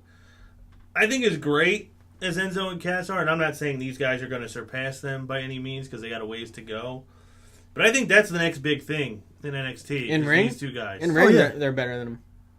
Oh, as in-ring performers, definitely. I mean, they have that kind of angle, technician. I think they're better than. Well, yeah, they are. In ring, yeah, they're. Yeah, they're better than in ring. Yeah, I mean, because Enzo and Big Cass can move for a big guy. Yeah. Yeah, he's but- great. Yeah, Enzo's a good bumper. Yeah, Enzo's fun to watch, Yeah. but he's not a great wrestler. Enzo and He's not a great Enzo and Cass worker. are more of the whole package Yeah. right now.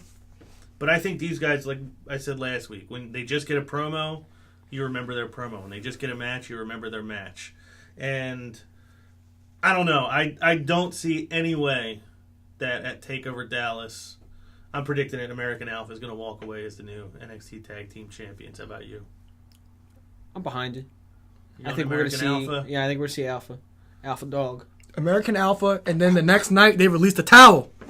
You think so? You think we'll be able to buy it? I want that towel. Will you pre-order it? Yes, I will. I will too. How about you? You going to pre-order a Ready, Willing, and Gable towel if it comes out? Why not? Angel's gonna hate when I have that towel because anytime she has a question, I'm gonna be like, Oh, so you're just going to be using it in real life. Hey, Angel. Yeah. Just saying. We listen. We do listen. We got you. When given the opportunity. We do listen. Yeah, look at that. Hello. I've been working out. I know, I can tell. I can tell. Thank Elias Sampson and Apollo Crews is kind of Yeah. thrown together at the last minute, it seems. Is that official? I believe so. I mean, I read it. Okay. We'll go with that it is official. If not, I'll look like an idiot. But It's official. Wouldn't be the first time, and it won't be the last time I look like an Well, idiot. we saw this at the house show. It was a good good match. Yeah. Well, that was you hated Elias Sampson going into Oh, that. everybody hated it. I don't. And then Yeah, because he didn't do nothing in the ring. during that match, okay, now I Yeah, see what you that was see. not that bad. What I don't get if we're going towards this is what we're building towards, which it seem like we are. Why'd they have him lose that match like a roll up like that? That's the first note I have. First loss with a bunch of question marks. Another roll up. Have him lose by DQ and then have Cruz come out and defend the guy. Right. Why have him lose cleanly like that? That makes no sense as far as booking to me. Yeah, I feel like without a long time to build up to this match, there's no feud. There's nothing that has happened between the two of these guys. I feel like it gives you one extra piece of interest if you're going into this with this guy has not lost yet, and now he has. I don't know. Do you agree with that? That was a mistake to have him lose? Yeah, I agree, but I don't hate it because I like Johnny Gargano. Fair enough. Yeah. Well, we're talking about in the terms of this. Oh yeah, match that they're booking In the towards, term, it like makes no I said, sense. or got himself disqualified, and then Apollo Crews That's what I'm comes saying. out. That's that the makes- best way yeah. If you want to build this match as something, yeah. So you also take into consideration the match we saw them at. It was in front of 3,000 or 4,000 people in a small arena, and it was good. Mm-hmm. And Elias Sampson is now going to have another 6 to 8 weeks to even get a little better, grow a little bit. I think this match is actually going to be really good. I don't know if this is going to be a match that nobody really cares about. That was gonna care about, but I know that's gonna be good match because even the house show match was good. Yeah, I think this is going to be a step or two above what we had. Do you at realize the we have no NXT bathroom show. key? So, that being said, I think it's going to be a good match. I think it's going to be an enjoyable match. I think it's obvious who's going to win, but I'll ask you first. Who's going over in this one? I don't think You it's don't think obvious. it's obvious, really? Because ever since Apollo Crews lost to Finn Balor, you haven't really seen him. True. So And you see Elias every week. I'm gonna go to Elias Sampson. Not a lot of build to this match. I mean, it's not even 100% official, but I'm going Zack Ryder. Zack Ryder. Zack Ryder. He's going to win every match at WrestleMania. Is that so far fetched? It's not. No, Elias. Elias? I think Elias. I think they're trying to build him up. I want to say Elias, but I still think they love themselves some Apollo Crews down there in NXT. So I'm going to go with Apollo. I'll be the differing opinion. I'm going to say Apollo Crews takes it. But I would like it if Elias won, because anytime you can build up a heel that matters, I think Elias needs it more than Cruz does right now. he does. Yeah, and back to wins and losses don't matter. In NXT, it doesn't really matter because the loss won't hurt you. It's easy to forget because they'll book you in better situations. Right. That's a good point. Sami Zayn and the debuting Shinsuke Nakamura. This is probably what I'm looking forward to the most on the NXT show. Sami Zayn's going to have himself a busy weekend. Yeah, he is. Double duty. But we got a Shinsuke vignette that kind of showed his arrival in WWE and NXT. I assume most people at this show are going to know who he is. Yeah. Do you have any concern though that people are going to think, well, who's this guy? No, What does he mean? no, because the pop he got on just at Full Sail was loud.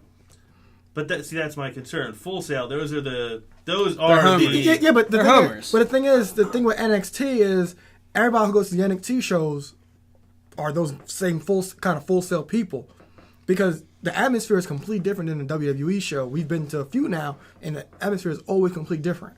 So you don't have any concern? I don't have any concern. How about you? Any concern that they're going to be like, who's this guy? Why do I care? No, I think they. I think there's enough hype behind them that they're excited to see what happens. And you know why they won't be concerned? Why? Because they showed vignettes. What? You know what?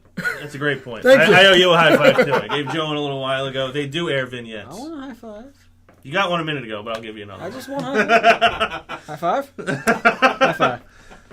I do think that this probably will steal the show. Oh, no doubt. It's hard. It is hard because there's a lot of good matches on this You card. still didn't get to the title match. I know. mean, But two I think- different title matches that could be really good. I just think Sami Zayn just as a worker, and an NXT show is more of a wrestling show than a entertainment show like Raw is. Sami Zayn always is going to put on a great match. He's always going to be fun to watch. Shinsuke Nakamura has a different style. I think their clashing styles are going to make this an unbelievable match. That was not an intended AJ Styles pun. The styles clashing. Who do you think takes it? Shinsuke, but don't be shocked if it's by roll-up. Oh, I'll be so pissed. That's when he'll lose his pants. Yeah. Roll up. How about you, Shinsuke or Sammy? Shinsuke. Sammy's moving out, getting demoted, so. Yeah, I'll take Shinsuke Nakamura as well. In my personal most anticipated match for a great card. Next match up for the Women's Championship. Asuka versus Bayley. How do you feel about the build to this match? It's been there. I knew it was going to be. I've been waiting for this match. I knew it was going to happen eventually. Do you feel like there was a build? Well, Because I don't. And I'm reserving the right that there is one more NXT show between now and that show. That they may get some heat put on it, but there was a Still little. not enough. Well, no. there's a little build going back to when Bayley defended the title against Carmella. Mm-hmm. But Asuka doesn't say words. It's Yeah. it's just the deadly stare that says everything needs to be said. And there's only so much you can do with face versus face. Yeah, I mean, and then but with Asuka, that works in any situation. And even when she came out and helped Bayley and Carmella, Bayley still had that worried look on her face. And then even with the tag match, when Regal announced it, she had a worried look on her face. Right. But that's all the build you need. That since Asuka came to NXT, she's been dominant. She's knocked people out, choked them out. So Bayley is legit worried. So that's all the kind of the build I need. Because I understand the situation that Asuka is feared by the women. Okay, so you don't feel like it's been shortchanged. No, because Asuka doesn't talk. That's a good point. I just felt like I loved that Bayley showing fear for the first time in a while. And I feel like you saw it for that brief moment, and then you haven't seen it again since. it's definitely not enough hype behind the match. But do you think this Wednesday's NXT show will kind of give you a little more of that? Do you think they have some type of I confrontation? mean, they'll give you a little more, but I don't know if it's enough. It's, the Roman Reigns too little too late kind of. Yeah, I mean, I'm excited for this. I think it's going to be an It's gonna be a unbelievable great match. It's gonna be a great match. And the thing with NXT is you don't need much build because the fans want to see it. Right. So the excitement's going to be there, no matter what. It's like with NXT, you throw so and so together. It's like, oh wow, I can't wait to see that. It's not like WWE. Like, who is this? Yeah. That's a good point, too, that I wasn't really taking into consideration. That people there's are just that, ready but to see these matches. There's that, and you don't have to market to the NXT fans. You got to start marketing it outside the traditional NXT fans. You got to start drawing in more fans. So when you pull these people up, they're not like crickets. They're not like, who is this? No, but it's the WWE's job to tell you who these people are. It is. NXT tells you who they are. Apollo Crews came in. He got vignettes for months. Nia Jax got vignettes for months. Shinsuke Nakamura, Elias Sampson had vignettes. Shinsuke had vignettes. They know how to introduce somebody. And the thing with NXT is they're the smart mark, so they know who these people are. Like Jesse Sorensen gets a reaction. Biff Busick gets a reaction. Richie Swann gets a reaction because the marks know who they are. Right. Well, Asuka had the match against Emma last week. Probably the best match she's gotten to have because it was the first time you got to see her really in any kind of trouble. Yeah. Yeah, I think that match... All her good matches have been with Emma. You had to see her work. Takeover. Yeah, I thought this was I liked the physicality of it. I liked that it was a more competitive match. I mean, you obviously knew Asuka was going to win. It's kind of a shame that Dana Brooke is not in a position to get physically involved, being her sidekick. But I did think it was a good match. Who do you think is going to take this match? Bayley. I'm going Asuka. Are you? Yeah. So, I was thinking that too. until Aaron, maybe a month ago, mentioned that with the NXT Women's title, nobody's ever really won it on their first try. You get a shot, and you get knocked back, and then you get another shot, maybe get knocked back again. You work towards it. Right. I also think that they know their star power is the lowest it's been in a little while. And Bayley is arguably she might be arguably their biggest draw, at least maybe number 2 or 3. But in some cases, you may be able to make a case for her being the biggest draw they have on NXT. And I think it serves them to have her remain as women's champion. Yeah, and then it serves, but does Bayley lose any steam by losing the title? I don't think she loses steam. I don't think she loses now because you could build up a feud. So we can say this right now. If Bayley loses the title at TakeOver, there's no doubt she'll be going to WWE. And then WWE had the same so they do bring up WWE be in the same problem they were when they brought up 3 divas at one time, which is have nothing to do with them, but don't know what to do with them. So keep Bayley on NXT, and then maybe June, July, have her drop the title to Asuka, and you could bring her up right after that because it'll be SummerSlam time, and Sasha, whoever the Divas champion is, we'll probably done whatever program they're doing. So sub question: Bayley wins via roll up or Asuka clean? Oh, clean, no doubt. I think it'll be a clean Bayley to belly. Would you prefer a roll up? Obviously, I always prefer a roll up. Actually, the only roll up I like is a fruit roll up, and not your standard in the box fruit roll ups. I like the old school single in the plastic wrapper, the ones that are, the old school ones. I don't know if you can get them anymore. I don't know if you can, but that sounds very lovely. I think I'd put one right now.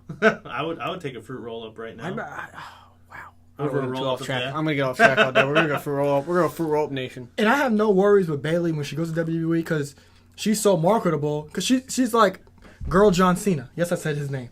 She's Girl John Cena. Dollar. She's going to be beloved by the little girls and stuff like that. She'll be a great role model. So I have no doubt they'll be behind her when she does go to WWE. I don't worry about her at all going up to the main roster. Well, that leads us now to the main event. Didn't have anything written there. The NXT Championship match. Samoa Joe against Finn Balor. This is not their first rodeo against each other. Finn obviously has already taken him out before. Joe has given him some troubles, though. He's choked him out a few times outside of matches. Former tag team partners. Dusty Rhodes Classic champions. Joe as a heel, as opposed to a babyface. It's not just me. He's light years better. Oh, yeah, no doubt. As a heel, right? Yeah, no doubt. Because I know you guys have more TNA Samoa Joe. I love how the interview. He's so much better. They asked him a question. He just walked away. He just walked away and he went and choked out like 4 people. He did, and he didn't ask for a mic. He didn't take a microphone when he got in the ring, which I was expecting. I'm so used to that a guy gets in the ring and ends up with a microphone. I like that he just said it. He said it to the camera. He said it for the crowd to hear. He just said it. I'll show you why. Yeah, Finn, this is going to be you. I think... See, I don't really know what to think. This is one of the matches that I'm most up in the air about. Yeah. Because there's reasons for both guys to win. According to the theory, this would be his second go-around at the title. Yeah, he lost it one time. He may win it this time. I think Finn is getting really close to having the longest title reign of all time. Mm-hmm. And like I just said, Bayley's maybe their biggest draw. Finn Balor, you can make a case that he's the biggest star they've had in NXT. Yeah. The whole history of it. Yeah. I mean, he had a following before he got there. Mm-hmm. He's a big deal in the worldwide wrestling community. It makes sense to keep him as your champion. He'll probably still be the face of the company even if he loses. But there are all these rumors about the Balor Club or Bulletproof coming right after Raw. There's rumors of Joe going up right after Raw. So if you think... maybe... Here. Yeah. Okay, good. Thank you. Yeah, I was hoping you wouldn't get demoted to the main I'll clear that up. roster. I'll clear that up right now. I don't know if they planted these stories on purpose because of what we've said. If somebody's going up, they're going to lose the title. Yep. Maybe they made us think both of them are going up to keep us in suspense.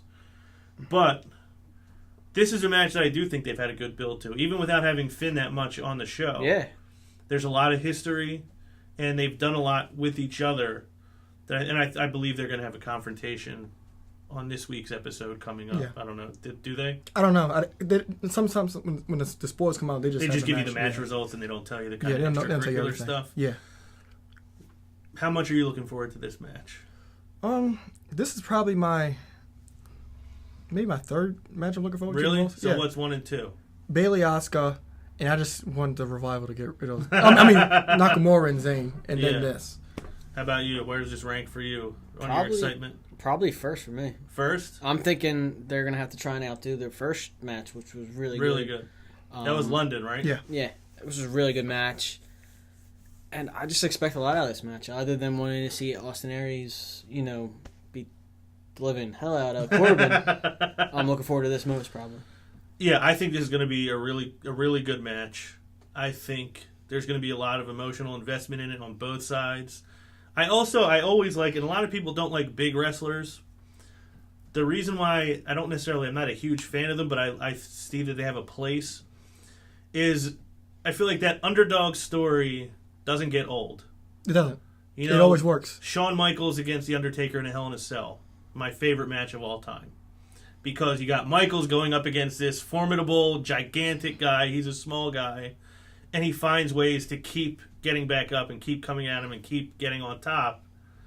I think that there's a similar dynamic. Joe isn't as big as The Undertaker, but Finn is a smaller guy, and there will be sympathy for Finn if he starts getting beaten up because Joe is such a huge, monstrous guy. With that being said, I'll take this one last because I'm up in the air. Who do you think takes it? Contrasting styles. It's going to be a great match. Unless we see, like you said, Bullet Club or Barrel Club, whatever they're going to call it, Bulletproof. Unless we see them come running in, to usher in the new era with Shane. Unless we see something like that, I think Finn keeps it for now. He's a good draw in NXT. He's the face of NXT, arguably right now. I can't see him losing it yet. Okay, how about you? Finn Balor. Do you think No Doubt? No doubt. I think we see Bulletproof.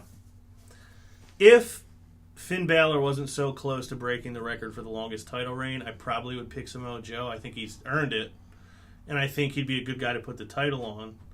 And it never hurts to have a heel champion like that. But I think I got to also go Finn Balor. It just makes too much sense for him to keep it for at least another, because I think within the month he'll have broken the record by maybe by next Takeover he'll drop it. Speaking of which, I'm gonna buy Greatest Matches, NXT Greatest Matches Volume 1. Like, there's a lot of gems. Yeah, you're gonna buy that in 5-10 minutes. Yeah, It'll be a good purchase. my watch is a little behind. Yeah, I think I may get it as There's well. some gems on that before it hit the network. There's some gems You're right. on that. So, before we move on to listener questions, I have one question for both of you.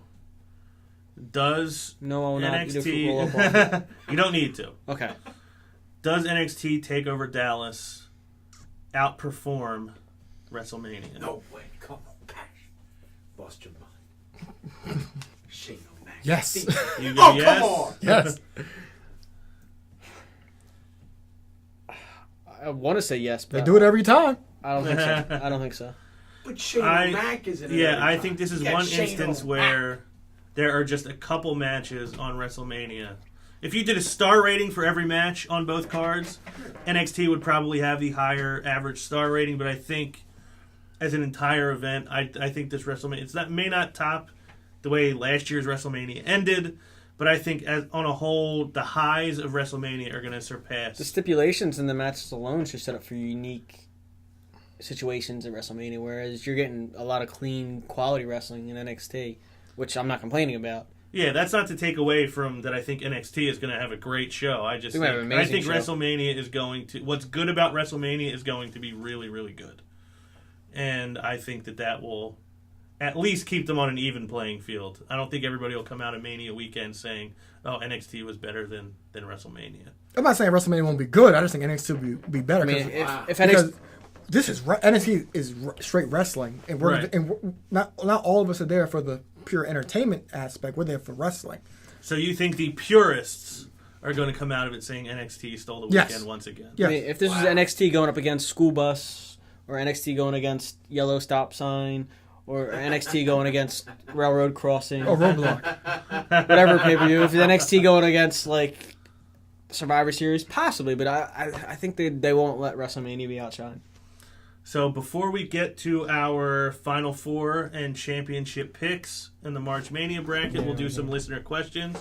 Yeah, I keep pointing at this. So who do we got questions from tonight? We got a question from Justice Cross, but first we're going to give his condolences. He lost a friend this past week, so you're in our prayers, Justice. Justice, you are. You definitely are. You're in our thoughts and prayers. We appreciate your questions as always. All right, so his question is, do you think John Cena will come back at WrestleMania as a surprise? And do you think that this is a time for Lana to make a name for herself and become the Divas champion? Okay, first part of the question, I can't see any way that John Cena is not at WrestleMania in some way, shape, or form. Well, we'll give you. You'll give me a pass? It's a shovel question. Okay. So I guess it's so Justice, I think Cena will be at Raw in some way, shape, or form. Whether it's on the microphone, whether he plays a role in one of the matches. Since I can get away with it, yes, I think Cena will be at WrestleMania. As far as Lana, I definitely don't think she's ready to be Divas champion. But what I will say is, I've been the most vocal about not liking the changes they've made to Lana's character. I've been very vocal about that. But I'm starting to like what they're doing with her as far as getting away from being Rusev's valet. They're letting her do some things on her own. They're letting her be a little bit scrappy. And I think that's could be a good change. So I don't think she's ready to be the Divas champion. But I do think she's probably ready to start seeing some in-ring action. To me? Yep. As far as Fruity Pebbles is concerned, I have no doubt in my mind you're going to see him in some form or fashion. I heard, some possibilities that you might see Rock, Cena, and Stone Cold out in the ring, kind of a la a couple years ago. Right. So, yeah, Cena will be there. Another question, but throw another question there from Kashan Khan. Do we see Shawn Michaels? Kashan Khan, is that a listener from Pakistan? Yes. Kashan, thank you. Kashan, thank you very much. Speaking of our legends. Thank you very much. What was the question? I'm sorry. Do we see Shawn Michaels? Do we see Shawn Michaels? HBK. Yes. He's one of my leading candidates to be a part of the Hell in a Cell match. Really? I do. I think he's got history in a Hell in a Cell with The Undertaker. He's got some history with Shane in battling the McMahons. So that's where I think he'll fit into WrestleMania. I'm most likely going to be wrong, but that's my take on it. How about you? I don't think in that fashion, but yeah, I think you might see him just hyping up Triple H kind of thing. Nothing more. Yeah, I agree. We'll see it. Do you think he'll be strictly in a clique? Yeah, it might be a clique thing or a Legends promo panel thing or whatever. Did you answer the second part? No, and as far as Lana, I mean, it's way too early. You need to see a lot more work from her. Right now, they're really trying to push the Divas title. They're trying to build up that division. To throw it on her right now would be 6 steps backwards. You need more work. You need to see more in ring from her before you even consider that. There's no doubt that we'll see the shovel just digging a hole for somebody else to fall in. And as Lana... Even with the shoulder injury, he'll be digging a hole. Yeah, he's strong enough to do one hand. Has he been cleared to use a shovel yet? Yeah, he's a shovel. Always clear to do that. Yeah, you're right, he is. And, I think it is time for Lana to make her name, but not in the Divas title scene, because I mentioned this a few weeks on the show that when Lana comes out, all eyes have been on Lana to see what she's doing. So she's making her name by not even wrestling, just sitting out there calling the shots. And even with her team, Bad and Blonde, she's been calling the shots. She's been even on nobody's seen this because on main event, but every time somebody's come up, she's like, my plan worked. My plan has worked. So I do think she's ready, but not for a Diva title. So since I don't watch main event, so me saying they're straying from her being that type of character, like the smart, strong. No, she is smart and strong. She is being that still. Yes. Okay. Well, that makes me even happier about it then. And she's very, very attractive. She is. Yeah, I can't deny that. Ruru did good. He did. She's eating some booty flakes. Let me just think. Thank you, Kashan Khan and Justice Cross. Great questions, Thank guys. you. Great questions. All right. The second question is from the babyface of the night, Ronald Lloyd. Okay. Oh! The real Ronald Lloyd. The real one. All right. And he asked 2 questions. Who has the best elbow drop and who had the best neckbreaker finisher move, in your opinion? So, I don't know if this counts because it wasn't his finisher. It was the setup to his finisher. But I'm going to say my personal favorite elbow drop was the HBK elbow drop. Over Savage? Over Savage, yes. Woo! So Savage, here's why. Michaels could do it with either arm, and his legs didn't hit first. Savage's legs always hit first. So He love the Savage hyped it a lot elbow better. drop. He hyped it a lot better. He did. But I'll go HBK on the elbow drop. And what was the next part? Oh, the best neck breaker? Neck breaker. Yeah, like the RKO, stunner, stuff like that. I'm still going to say Ravishing Rick Rude. Really? His neck breaker, The best. yeah, I loved his neck breaker. Yeah, so I'm going Michaels and Rick Rude. How about you? I'm going Macho Man Randy Savage. You know, Can't go wrong with that. Just excellent. I mean, he sold it. It was unique for its time. It was. I mean, back when you didn't have these unique finishers that you have now. Right. As far as neck breaker, I'm going RKO. RKO? I'm always RKOing people whenever I'm out. Out of nowhere? It's quick and easy to hit. I mean, you just wipe up and boom. So always out of nowhere? Or Just, out of nowhere. okay. You're sitting there. So you're sitting there unexpected, expect to be RKO'd. Instead of a handshake. Give you one of these. I'll be ready.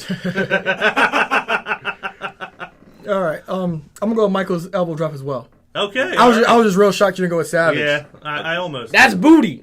I almost went with That's Perry boom. Saturn, actually. I forgot about his. Yeah. That's a pretty elbow drop. And Wasn't a pretty man, though. No. Moppy thoughts though. Yeah. And Looks like a mutated turtle. as far as the neck breaker finisher, I'm gonna go RKO because there's so many memorable spots of how that move has gotten done. Either from an Evan Bourne shooting star press to countering Jeff Hardy's twist of fate, Seth Rollins going for a curb stomp.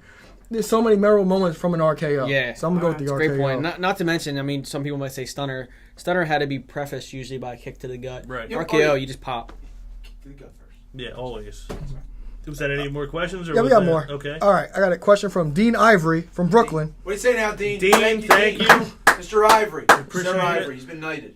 All right, he had two questions. He said, "What first question? I'll give you the first one first. What would be next for AJ Styles after his feud with Jericho?"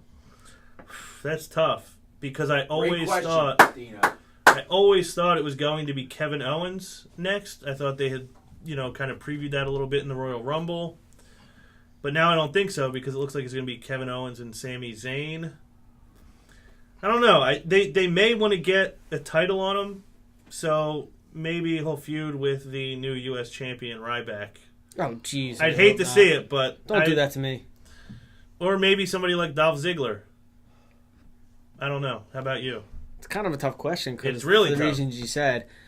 I always envisioned him being part of Bulletproof or the Balor Club. I don't know where they're going to go with that. I don't know when they're going to implement that. I could see him just being stuck in limbo for a little bit, stuck in mid-card. I mean, he might be thrown into the KO, Sami Zayn kind of thing, build it, which would be kind of epic. Right.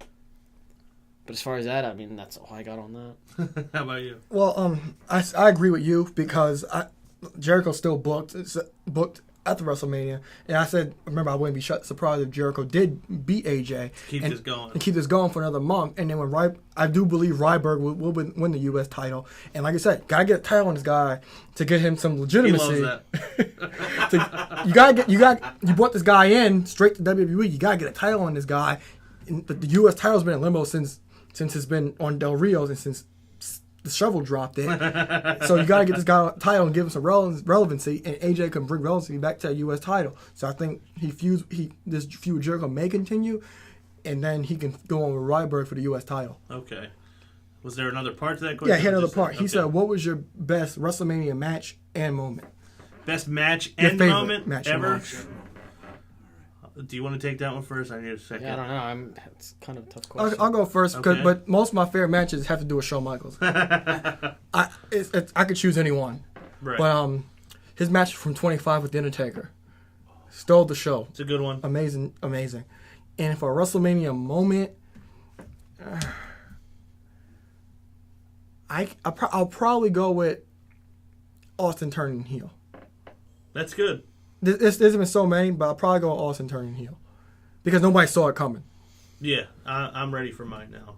Favorite match, and I think if you look at all these matches in a vacuum, like without thinking about it too Why would much, you climb in a vacuum? I don't know why you would want to do that. It's kind of Not weird. not the best place to be. No, But this match, some people would say others have been better since then. But for its time, the fact that it still stands the test of time, I'm going to go WrestleMania 3, Savage, and Steamboat.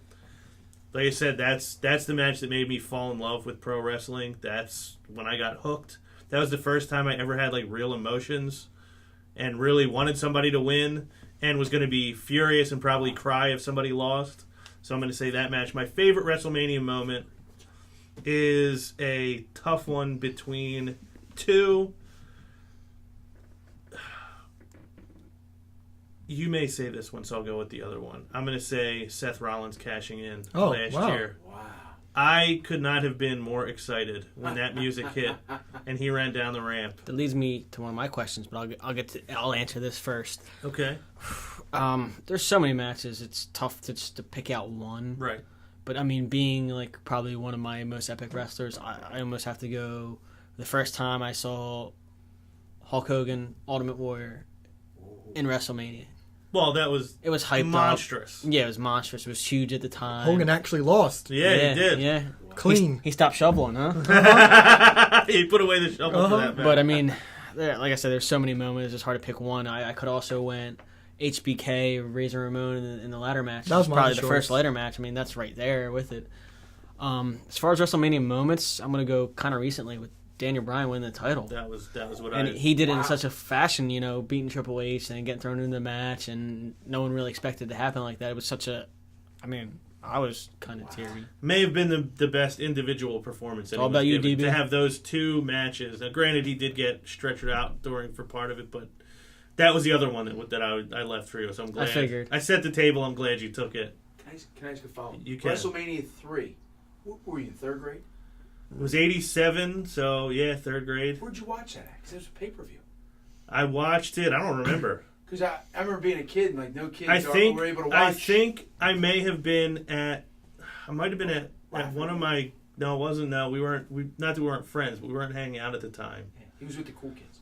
I probably watched it at my dad's parents' house if I had to guess. I remember being kids, nobody was able to watch Yeah. WrestleMania because you had to get pay-per-view, and that's why I was curious. Yeah, a that's WWE what I- That Ice cream must have bar. been third grade because WrestleMania 1. It was third grade. Yeah, we were 8 years old. Yeah. Not to let everybody know how old we were. Yeah.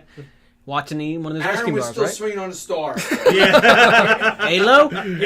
He wasn't on this earth yet. Right, well, But now he's become, Well, we'll get to the other listener question, but with your match, does this WrestleMania miss having Money in the Bank? Oh, no. I think a Money in the Bank would help the main event because at least there's a chance that Roman Reigns and Triple H both walk out without the title, but I don't think WrestleMania always needs it, but I don't think it needs it. I think that element of surprise. I think with how have. people feel about Roman Reigns, I think it helps to have that, at least the chance that could happen. Yeah. No. No? All right, was there one more question? Yep. All right, we got a question from Xavier from Delaware. X-Man. Okay, thank you, Xavier. Thank you, Xavier. Xavier Woods. You go by X-Man? Professor Charles Xavier Johnson. Wow. Thank you, Mr. Professor X. I like it. All right, he told me to read this exactly how it is. Okay. I like that. How should have the Divas Revolution been done? No Sasha Banks or Mickie James slander will be tolerated. Well, I won't slander either one of those two. Exactly. That's what I told him. I think that how it should have been handled was they should have never put the Bellas injecting themselves into this story like, oh, well, we were the revolution you guys were looking for. I think that should have never, ever... Because the revolution was kind of all about it not being about them anymore. And they still made it about Nikki Bella breaking the record just so they wouldn't have to say AJ Lee ever again. So I think it should have been booked as... Now, Bayley couldn't come up because she had the broken hand at the time. But the remaining 3-4 horsewomen, I think, should have come up and just wreaked havoc on the division. Not... You're on this team, and you're on this team, and you're on that team, and then nobody's going to fight for the title. We'll all just fight each other as teams. I think it should have been those three came up and turned the division upside down. I think kind of what has ultimately happened now, but I think they could have done it a lot better. Joe? I'm sort of going to bite off Ron a little bit because I was kind of going to say the same thing. I mean, the team things kind of got diluted real quick and didn't seem like they had a real story or where they wanted to go. I think, they had it on the Bellas as kind of a transitional thing. And instead of doing the teams, they should have had these crazy divas coming in out of everywhere, just jumping them. All putting their name in the hat for the title, just making it an awful existence for the Bellas. Yeah. I think they could have done a lot better job. How about you? I agree with yours, but the thing is, they kind of set themselves up from January to when they debuted in July. Because Paige, for the whole year, half the whole year, she was battling the Bellas, trying to get help to beat the Bellas, but she could never overcome the Bellas in Team Bella. So I understand why they did it, but the way I would have did it was Sasha was still the NXT champion. I would have kept Sasha in NXT and just debuted Charlotte and Becky when they debuted. I would have had PCB beat the Bellas at Battleground, and then Nikki defend the title at SummerSlam in a fatal 4-way. Nikki go over, she'll break the record, and then she breaks the record. Sasha comes out, still NXT champion, and Sasha, sweetheart, you ain't better than me, and this and that, she does. And then Sasha can possibly would battle Nikki. Sasha would beat Nikki, and then Team Bella would still be a thing, and then maybe Sasha would go bring Naomi with her, and so they could back her up. That's how I could have did it, but they booked themselves into such a corner by breaking all three up, and then pushing Charlotte and PCB, then breaking them up, and then Sasha and Team Bad were just nowhere to be found. There were no secondary storylines when they had the secondary storylines with Natty. They just dropped it altogether, right? And they didn't use anybody, any other divas. They didn't use Emma. They didn't use Summer Rae. So Sasha and them, they had nothing to do, and we saw the same 6-man tag, 6 diva tags for months. Yeah. Well, in my opinion, they messed it from jump. I mean, even before all that.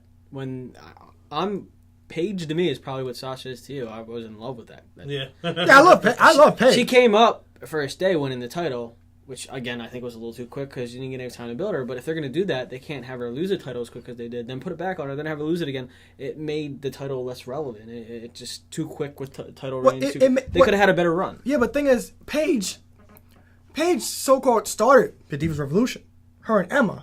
People forget about Emma. Yeah. Emma is one of my favorites. Emma can go. It's just the fact that she got screwed with the whole Santino. Put her with Santina doing the dance crap, and she had to recover. But the thing is, they knew what they were kind of doing. They were booking this long term. But the thing is that they shouldn't have brought Sasha up, or just had Paige pick 2 divas, maybe Naomi and Tamina side with Paige, and they lost, and then bring the other 3 up, and then another 3 feed with Nikki for the title. I do see what you're saying, that they did make the story about Paige being on her own and she needed backup. Then they just buried Paige. I mean, they used her. Oh. Yeah, she did end up getting buried, and then Sasha was buried for a while. Sasha wasn't buried. They just didn't have nothing to do. They didn't know what to do because Sasha was in part. There were no secondary storylines. They had nothing to do. She was on main event and Superstars all the time. So yeah. So basically, I think we all agree that they could have done the Divas Revolution a lot better than they did, and hopefully it starts this Sunday, April 3rd in Dallas, Texas. According to this article I read, it's good. I believe it is. Great article. Thank you. I got to meet this guy. It's nice to meet you. I just marked out. Is that it for listener questions? Yes, it was. All right. Thank you, Professor Ronald Xavier. Lloyd. Thank you, the living legend, Ronald Lloyd. Thank you, Xavier. Thank you, Justice. Oh, one more question. I forgot. Mikey Day wants to know, does Shane jump off the cell? Yes, he does. 10 years ago, yes. Yes, he does. Now I'm going to say no. Based off last night's spot, I think Yes, he does. No. Because he's got a top last night. No. Don't move. So no. Thank you, Joe. Yes. No. No. Halo Yeah, I says say no. Yes. Yes and yes. Yeah. No? Yeah. I say no. Team Team Corporation. I mean, I'd like it if he did. I just think 46-year-old Shane, And 51-year-old Taker ain't taking that kind of bump. Yeah. We'll see, though. I mean, I don't think it's impossible that it happens. I just don't think it will. Thank you, Mike. Is there Thank you, anybody Mike. we forgot? Thank you, Mike. No, that's Kashan right. Khan from Pakistan. Kashan And Justice Khan. Cross, once again. I thank Justice And thank Kashan. you, Thank you Justice. very much. Mr. Cross. So now, finally, we will get down to the end of the Matt Madness MarchMania bracket. We have Kurt Angle against Seth Rollins. Who do you take? Kurt Angle. Woo! Not even close. Man. Bang! Got the present versus the future, or should you say the past versus the future? Yeah. I'm going Angle. Okay, I was going Angle anyway. You can't go against him. I put him over Austin. I have to put him over Seth That was in Rollins. the Final Four to get in the championship, right? Yes. So Seth Rollins So- made the Final Four. Yes. Seth Rollins is in the Final Four. Kurt Angle is now in the championship game awaiting an opponent. Woo! We have Eddie Guerrero. Right? No, Triple H. Oh yeah, that's right. Triple H. We have Triple Stop H. trying to change the game. I tried again. I tried to lie, cheat, and steal Yeah. Eddie's way. You apologize to Sasha, now you're trying to get it over again. It's like 2000 all over again. Triple H versus CM Punk. Oh!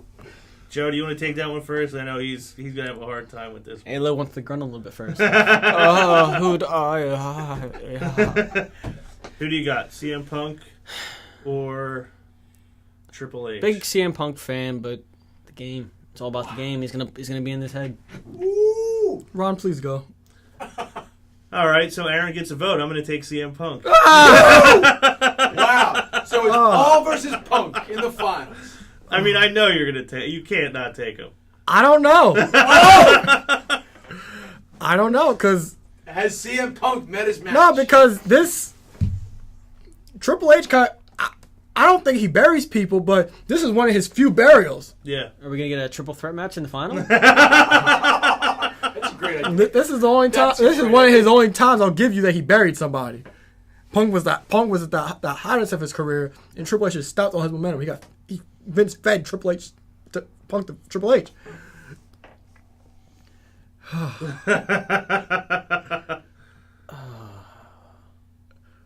I'm gonna go with. Flip a coin. I might have decide. to. I love that you drum rolled and you still were like, no, I know. I still don't You know. literally can't decide. I know who Coin he's for gonna it. pick. I know who he's going to pick. I already know who he's going to pick. You can't go against him. He can. No, he can't. He loves him. Triple H. Oh! 2000 all over again. It is 2001. So now in the final, This is first ever, hard too. Yeah. Kurt Angle against Triple H. I'm gonna go with Kurt Angle. We knew that. You first? No, You can always go last. Jerk. I'll go. No, I'll go. I'm sorry. I didn't mean to call you a jerk. But I know who I'm gonna pick. I don't. Okay. Do you want to take the chance that you won't get the vote in this one? No. I'm gonna go with.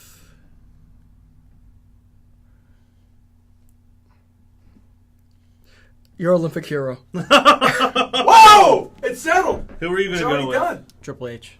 Oh, so Oh! Kurt Angle is the champion of the inaugural Madness. It's true. MarchMania It's true. tournament. Kurt Angle. It's damn. It's damn true. Kurt Angle comes out on top.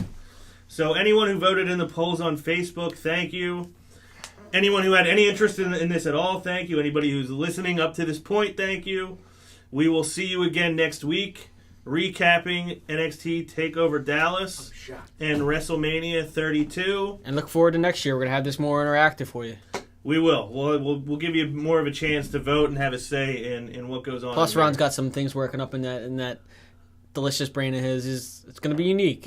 Yeah, we think you guys will enjoy it next year. So, for ALO, Aaron Lloyd, for CK and Joe Rottermill, I am Ron Pashery. We will talk to you after WrestleMania 32. Thank you. Yeah.